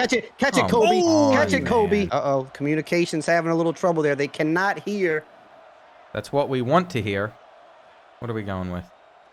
Well, it's a little risky. I mean, Big it's catch from just not Sammy. open. What do we got here? Oh, we got a scramble coming. Oh, come on. Look at that. Oh, the stadium is a rocking right now. And Oh, give us that. I mean, another just bad throw from Terrence Springs. Got a guy open, can't get him the ball. Come on, 3rd and 10. Can we get Oh, the Swamp he's got a Owls man off of the open. field? Go out of bounds. Dive. Gotta go forward. Does he have it? No. Got a lot of people up on the line here. Could be a blitz look. Is it? It is. And he's got his man over the Oh, middle. That's that's a Kyler bad Downs play. over the middle. Is he going to get in? He reaches out. This has been a familiar spot for the Swamp Owls all season. As close as you can get without actually scoring. They're going tush push, and they're not going to get in. They're going no huddle. Oh, he's They're going trying to no get it huddle. again. He's They're trying to get going it no again. huddle. Hit They're him. going no Hit him. huddle, and he's going to be in there. Kind of an odd look here. Odd look. And they're going to run it. They're going to run it. Don't fumble. We got to be prepared. Don't fumble. You know, just because we trust Adrian Bean here, we're going to let him go back to it. What's the answer, Eric? And a lot of no huddle in the last few weeks. We're prepared for this. We're prepared for it. Oh, that's a big play. Knock it out. Catch that ball. Obviously, we wish that went a little bit different, Oh, but we got the numbers mean- out there for Noah. He doesn't have the tackle, big first. tackle. Quite a big stop potentially. It is. Why did he not just reach for that there? That's what we're asking of him. Come on, fight, Come boys. on. We'll take that. We'll take that.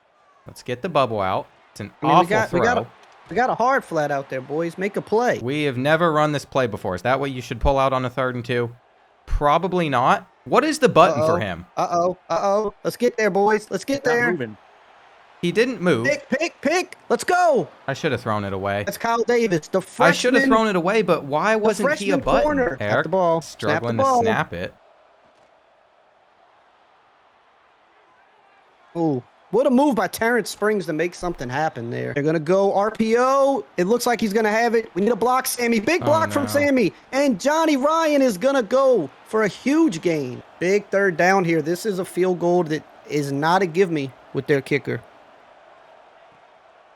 What do we have here?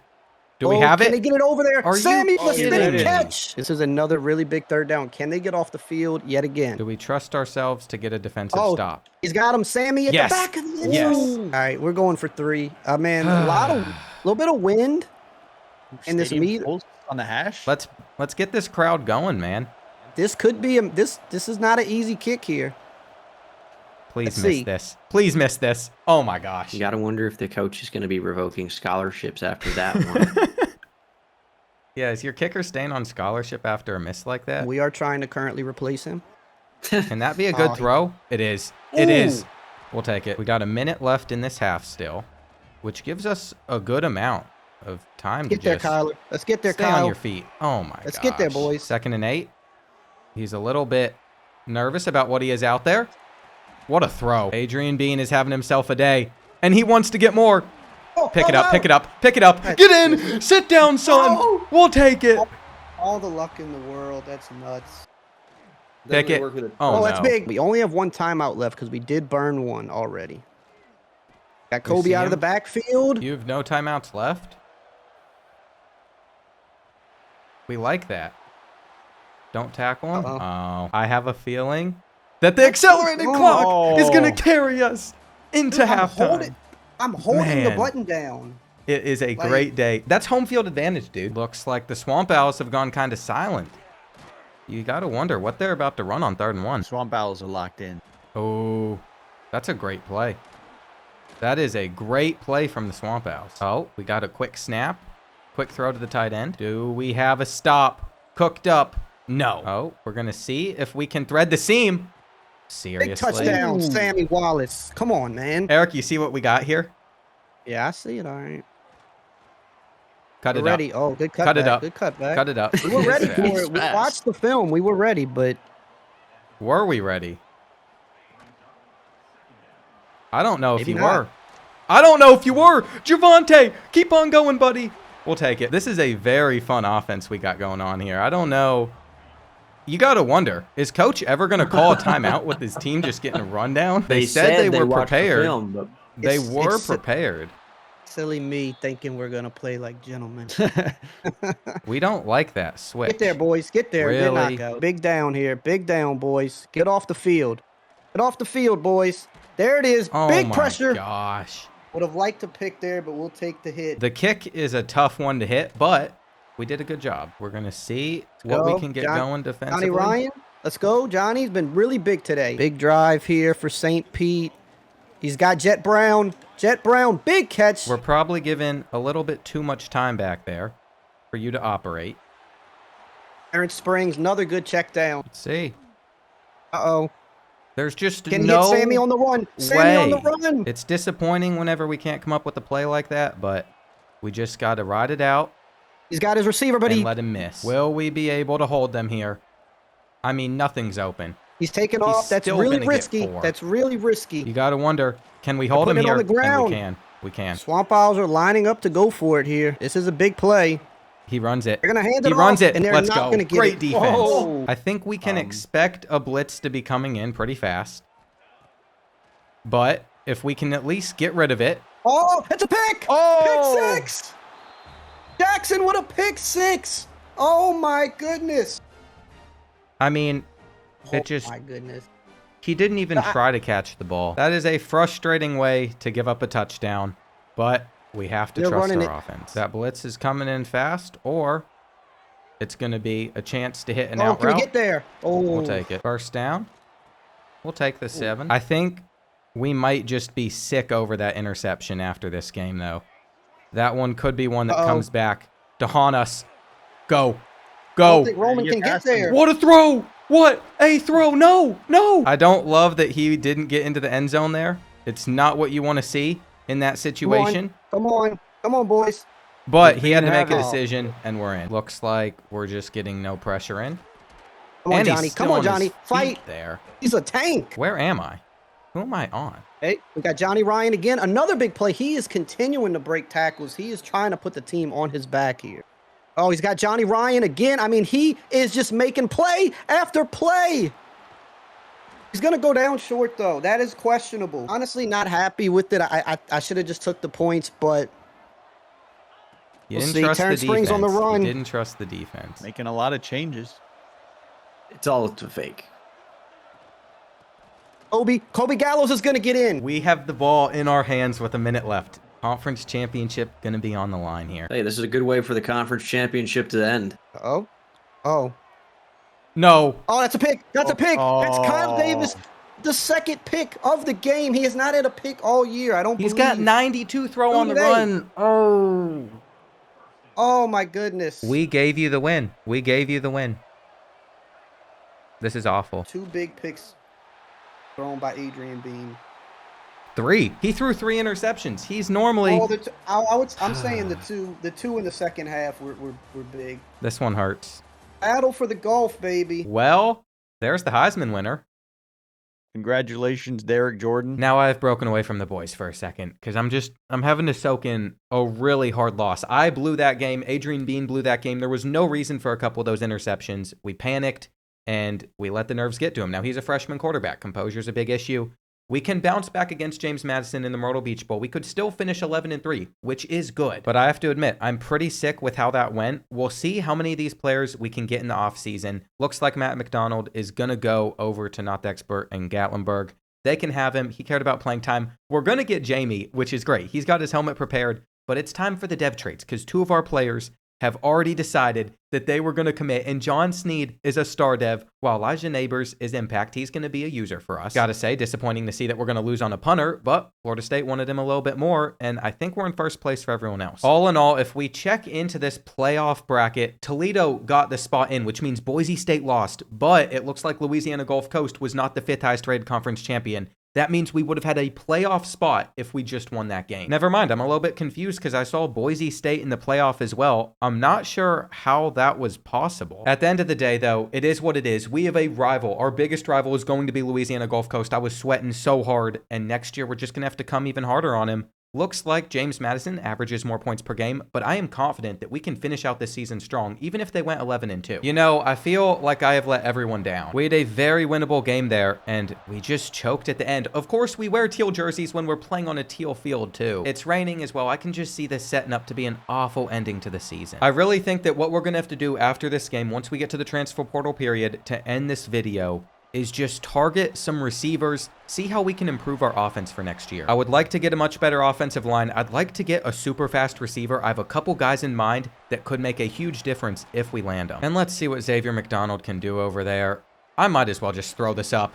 With a dude in our face as well. It is on the money. I'm so shook up by that loss, though. I definitely just called him Xavier McDonald, not Xavier McLeod. It just hurts. It hurts knowing the one guy that I can't beat in this game. We had a great opportunity to do so, and we couldn't. Now we find ourselves on a 3rd and 7 versus James Madison. This is a very big play. An awful route from Rivers, and a horrendous spot to be attempting a field goal that misses. What was that? I mean, what am I supposed to do? This game, I actually can't handle it sometimes. I'm going to get so angry and aggressive throughout this one. I don't care if we're giving up a touchdown here. Just let's get to the quarterback. Let's sack him. Let's bring in some pressure. Oh, he's so open.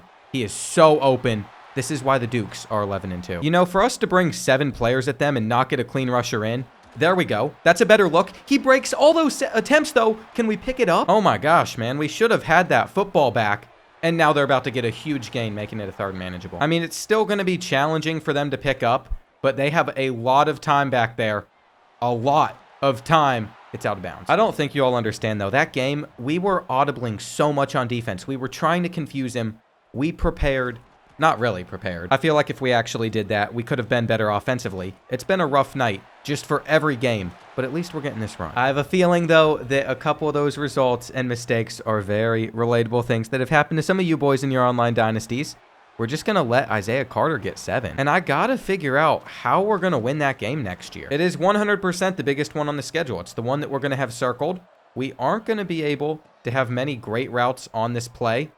It looks like we might just have to roll out. Oh no, it's going to be another bad throw. How do you drop that? This is ridiculous. The rain is really, really ticking me off. Go. Go. Do not fumble. You know, at one point, I was really happy that this game was just great at rage baiting you. I did not throw that. I thought it was fun. I thought I was having a great time. What I've discovered is it just makes me angry. But you know what? At least they keep it competitive. We just can't be dropping that ball, though. It's about to be 3rd and 10. We're probably not going to pick this up. We need a quick throw that was somehow not picked. And I think what we could really work on for next season, especially Adrian Bean, is just throwing the ball away when nothing is there. We're going to get a good pitch out to Eli Sanders. Why is he on the field? I would like for us to have a better option to be making plays than him next year. We got to throw that one up. Hang on to it, Xavier. That makes me feel a little bit better. But I refuse to change my ways. Let's just bring 7 guys at them and watch them have a huge lane to run through. This is one of those looks that we can just continue to go back to, though.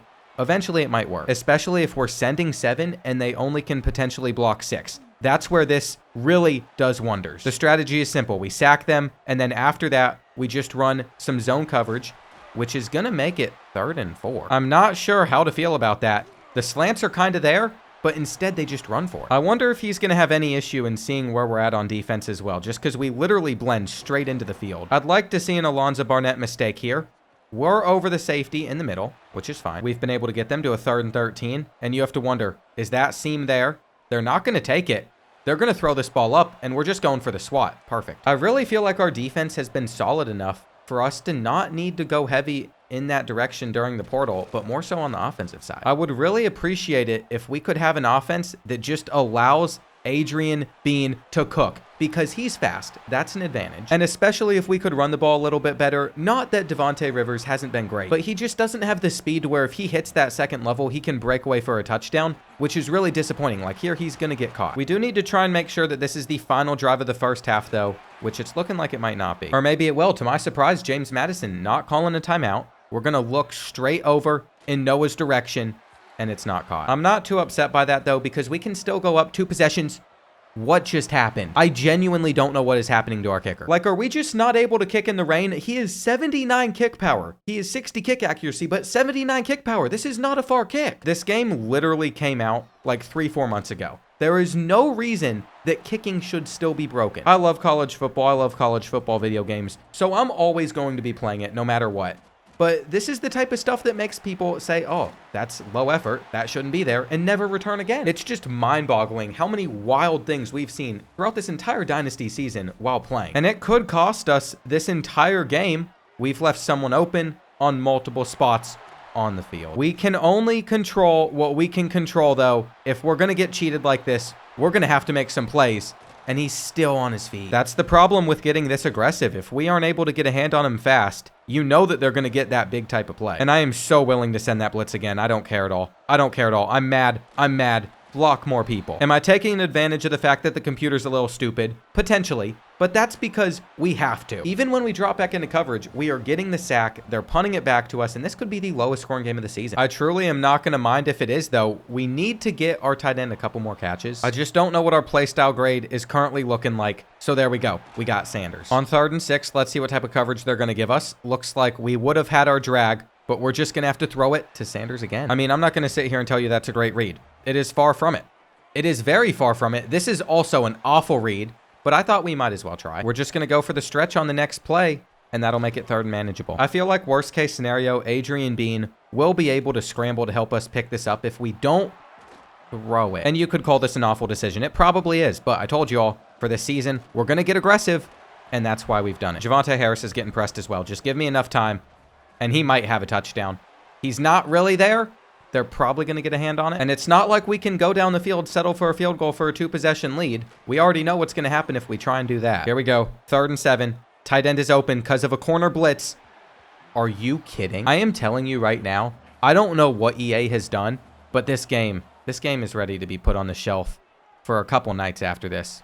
A couple nights. Don't get me wrong. He's like a 65 overall tight end. It's raining, but his catching is still like 75, and he was wide open. Now, you could argue I'm just irritated because I threw a couple picks in the last game, and I really wanted to win that one. You wouldn't be wrong. But I also just feel like there's been some ridiculous stuff happening. The weirdest part, too, is I don't typically see this in the rebuilds that I film. It's mainly just been this online dynasty, and I think Javonte Harris is going to be our smart read here, especially if they bring pressure.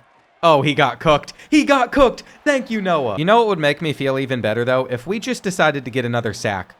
Go there. Go there. The best part is now they don't know whenever we're going to play coverage or whenever we're going to send in that blitz, so he's panicking for a quick read. At least I'd like to imagine that's how the computer works, though they're probably very confident in whatever defense we're currently in. Here we go. It's 4th and 8, and underneath, I'm really not seeing much at all. So you know what? This is 100% one of those games where you just decide that we're going to run up that score. There is nothing that would make me feel better than just hanging like 40 points on James Madison. But we got to get to 21 first. We have to get to 21 first. If they give us man-to-man coverage, Xavier McLeod will get open here. Problem is they didn't, which means Adrian Bean's going to have to take off. And as we have gotten them to a 3rd and 9, it's another opportunity to get them off the field. We just got to go for the pick there. It's unfortunate we couldn't come down with it.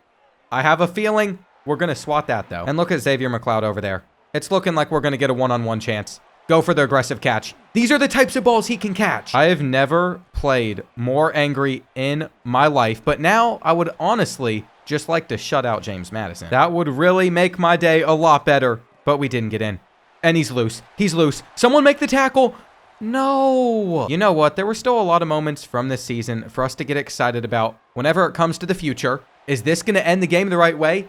It is. We have won the Myrtle Beach Bowl. We have finished 11-3. No one expected this for St. Pete's first season as a college. But the fact that we couldn't win a conference championship is going to haunt us. I really don't know if we're ever going to get that opportunity again because everyone is about to get a lot better. Adrian Bean, if he just turned those interceptions down, it would have been an incredible season from him. Devontae Rivers ran for a lot more than I thought a 64 overall would run for. And since he's only a sophomore, you might be wondering, are we going to still use him? Is he going to stick around? He'll probably stay, but I doubt he's going to get many carries. It really just depends who we get in the transfer portal. Xavier McLeod will be a senior next season. Javonte Harris is just going to be a sophomore, which is super nice. And for Noah Alvarez, I'm also looking for a new tight end. I know he's solid. I know that he's young, but his quickness is going to be very hard to get up. And we saw from the Heisman Trophy winner what having a great tight end can do. 11 sacks out of Carlos Mendoza. That was one of our 3 NIL players on the defensive side of the ball. The most interceptions went to Zayden Rivers. Our one defensive back that we should have pride in is Javonte Caldwell, and I think we're only going to focus on his speed. He had 2 interceptions. He is at 83 speed. But besides getting through player progression in the transfer portal period, which is the most important part of the season, that's going to do it for all the playing that we got going on. We just got to wait for the other guys to finish up on their games. So as we get on into the offseason, Oregon won the national championship. There's literally not a single player on this team that was an impact player for us that ended up graduating. That's very nice to see. Nobody wanted to enter the transfer portal. And it looks like as we're getting to that portion of recruiting, we've been able to make our 3rd signing. Now with the C+ championship contender, C brand exposure, and 675 hours to spend during this period, we're a 2-star program. I'm feeling pretty confident. I'm not exactly sure which of these guys I'm going to go after. I think the first thing we have to check, are there any 4 stars that would be willing to consider playing for St. Pete? And there's 2 of them. I think Isaac Smith would be really worth it, especially if we're sitting in first place. So as we're wrapping up this first week of our transfer portal board, what I have done is I've actually taken off some of the players that we were going after from high school because we needed to open up more slots. As you can see, there's receivers that aren't happy. They might not be here in a couple of weeks, but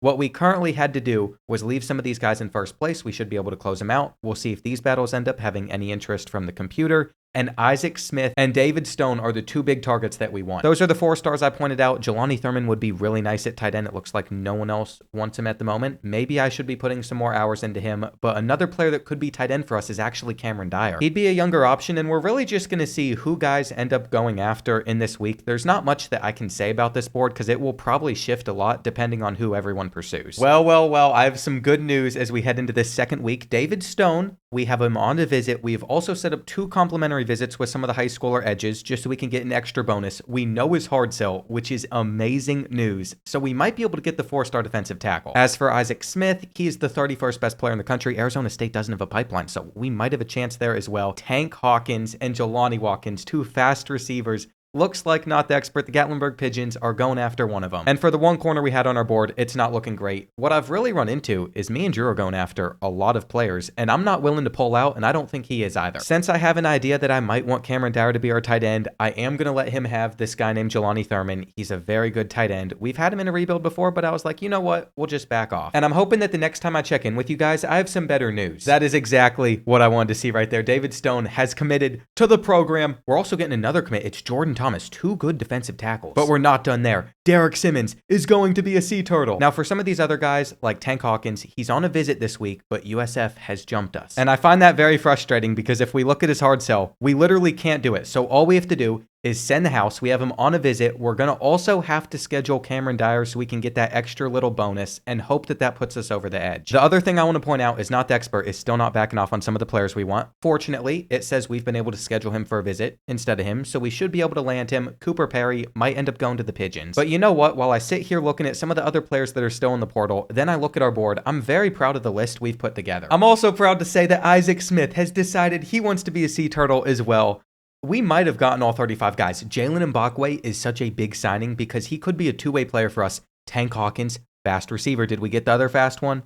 I don't think we did. As I'm going through some of these other 3-star signings, lots of high schoolers and then transfers like Cameron Dyer, I'm realizing that our receiving position didn't get as good as I was hoping it would. Or maybe it did. Jelani Watkins has committed, and there is a reason that we needed to get at least a couple of guys that are fast, because one of them is going to be a gadget player. I also remember the name Gentry Williams. I have no clue if he's good or not, but I just remembered it, so I was like, surely he could be decent if we put him on our board. And look at this thing of beauty. There was one battle that we lost to LSU, so we did not sign 35 players. But we've leveled up to level 16. I think I forgot to mention that we did end up just going down the recruiter tree like I said I would. And while we had more coach points right before we get to training results, I thought we might as well purchase Motivator for 30 and see how much we can do here. I'd really prefer if we just got to tier 3 for some of these positions so we can get more points to spend, especially on our defensive line. And since we've now spent the most inside Motivator, we should be getting 7 bonus XP every time a player levels up, which is really nice to have before the training results. Just thinking about it for leveling up, it seemed to make sense. I don't know how good it is in practice, but this is the board that we have signed. Now, there are a lot of receivers on here, some that will be moving around, but the important part is all of these transfers that I am so stoked for. It turns out we actually lost Dante Carter as well, a free safety we would have liked to have, so that is 2 transfers that we weren't able to pick up. I'll tell you what, everybody counts right now as well. We need to get a lot of them on our team. Adam Moore, normal development. You don't love to see it, but Gentry Williams had star. I knew that name sounded familiar. And we're also going to get star on a lot of these guys here because I've gotten them in previous rebuilds. I had an idea of who could be really good for us. Miles Graham is someone I rarely have been able to get. Derek Simmons, Jordan Thomas, you should recognize those names. But once we get the position changes, I think Tank Hawkins and Jalen Mbakwe are going to be some of the most exciting ones.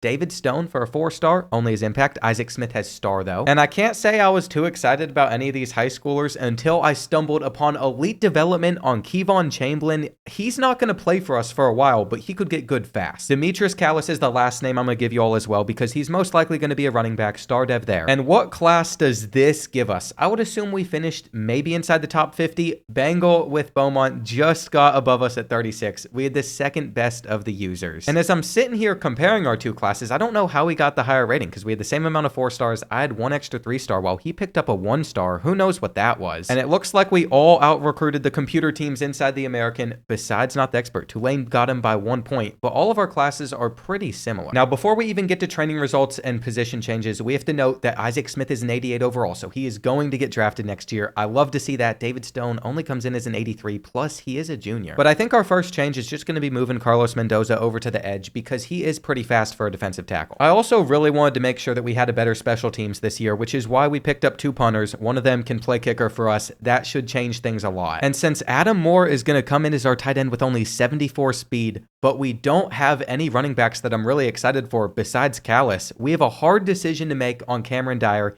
He has 87 speed for a quarterback. We were either going to put him at tight end or running back. I think we have to put him at tight end just to fill that need. And then for some of our freshman receivers, I always planned on moving around the slow ones over to tight end. Now here's where we might find ourselves with a 2-way player because Jalen Mbakwe is going to want to transfer out since he cares about championship contender, which is unfortunate. But what we can do before he would want to do that is spend some of his skill points on route running, then move him to corner. I was pretty sure he had played there in the past, which is why it's a great thing that we picked him up. But it looks like our championship contender is still not good enough, and his coverage stats really can't get that good. Then when it comes to Elijah Newby and Chris Jones, we have to decide what we want to do with some of these guys. I feel like Chris Jones could be best for us as the linebacker or as a safety, actually. It feels like a little bit of a weird fit, but I don't mind it for now. We're also going to go ahead and get a linebacker out of Elijah Newby just because we can. And I might regret this decision in the future. I thought Devin Holt was going to stay as a linebacker for us, but it looks like he's a better free safety. At last, though, we have one final position change that we need to make. I went between wanting to put either Jelani Watkins or Tank Hawkins over at running back, and I think what we've settled on is Tank Hawkins would be great there because we need him for a couple of seasons, and it's not like he can become that great of a receiver. I really don't know how this is going to play out, but training results could take him to a higher overall than just an 85. All right, training results are here. The boys noticed there were some studs on our roster. Listen, I've done a lot of rebuilds. I'm familiar with the game on some of these guys. Isaac Smith, though, as a safety, we're going to be able to get his pass coverage pretty high. I didn't realize it was this bad for him to be a high overall. It also looks like any abilities out of him are just going to be out of the question, which means we can get it up to 86 zone coverage, and then we might as well boost his awareness as well. He's going to be a 91. As we prepare for the next season, though, there's only so many guys that we need to highlight, and I feel like Adrian Bean is one of those because we want to take his accuracy pretty up there. He had a lot of skill points to spend, but we still have 30 as well and that is going to allow him to get up to 90 speed, 93 excel, but just an 82. At running back, we have one option, and I think we should go ahead and get shifty on Tank Hawkins as long as it's going to allow us to. We have gold. With 17 to spend left, maybe we should go down elusiveness. That gives him a 91 juke move. I feel like we probably need to do it again. So that is exactly what we have done. He's an 87 overall. Now, I am not excited to say that it is currently 6:38 a.m., but we have just stayed up. We've been hanging out. We've been upgrading all of our players, and we've eventually gotten to the point where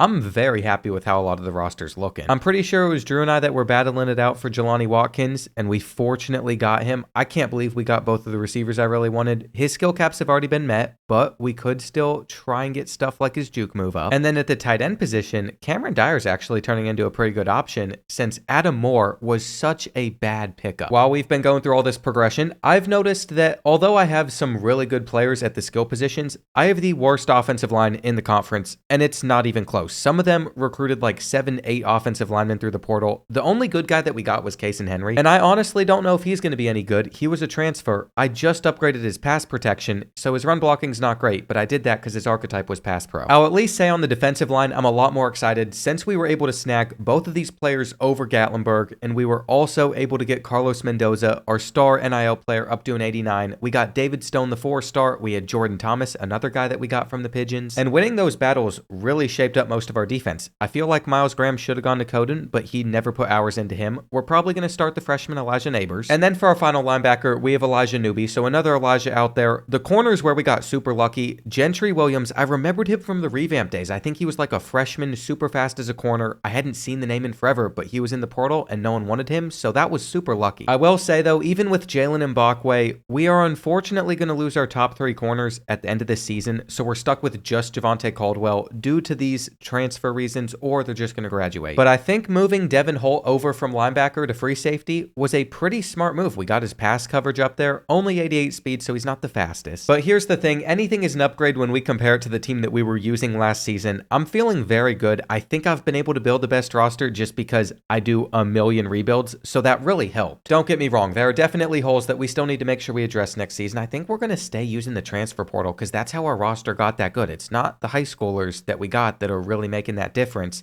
though there are 4-stars. That is right, if we search by 4-stars interested in playing for St. Pete, we have about 10 to 15. I'm not sure how many we'll actually get. I've noticed that us and the Swamp Owls are in on multiple prospects. But again, none of this matters if I can't win games on the field. We always knew that the roster building side of things I should be very good at, but when it actually comes to being able to be clutch, to not get nervous, to not make mistakes, that's where St. Pete is going to lack. So I'm hoping this team can help us in Season 2.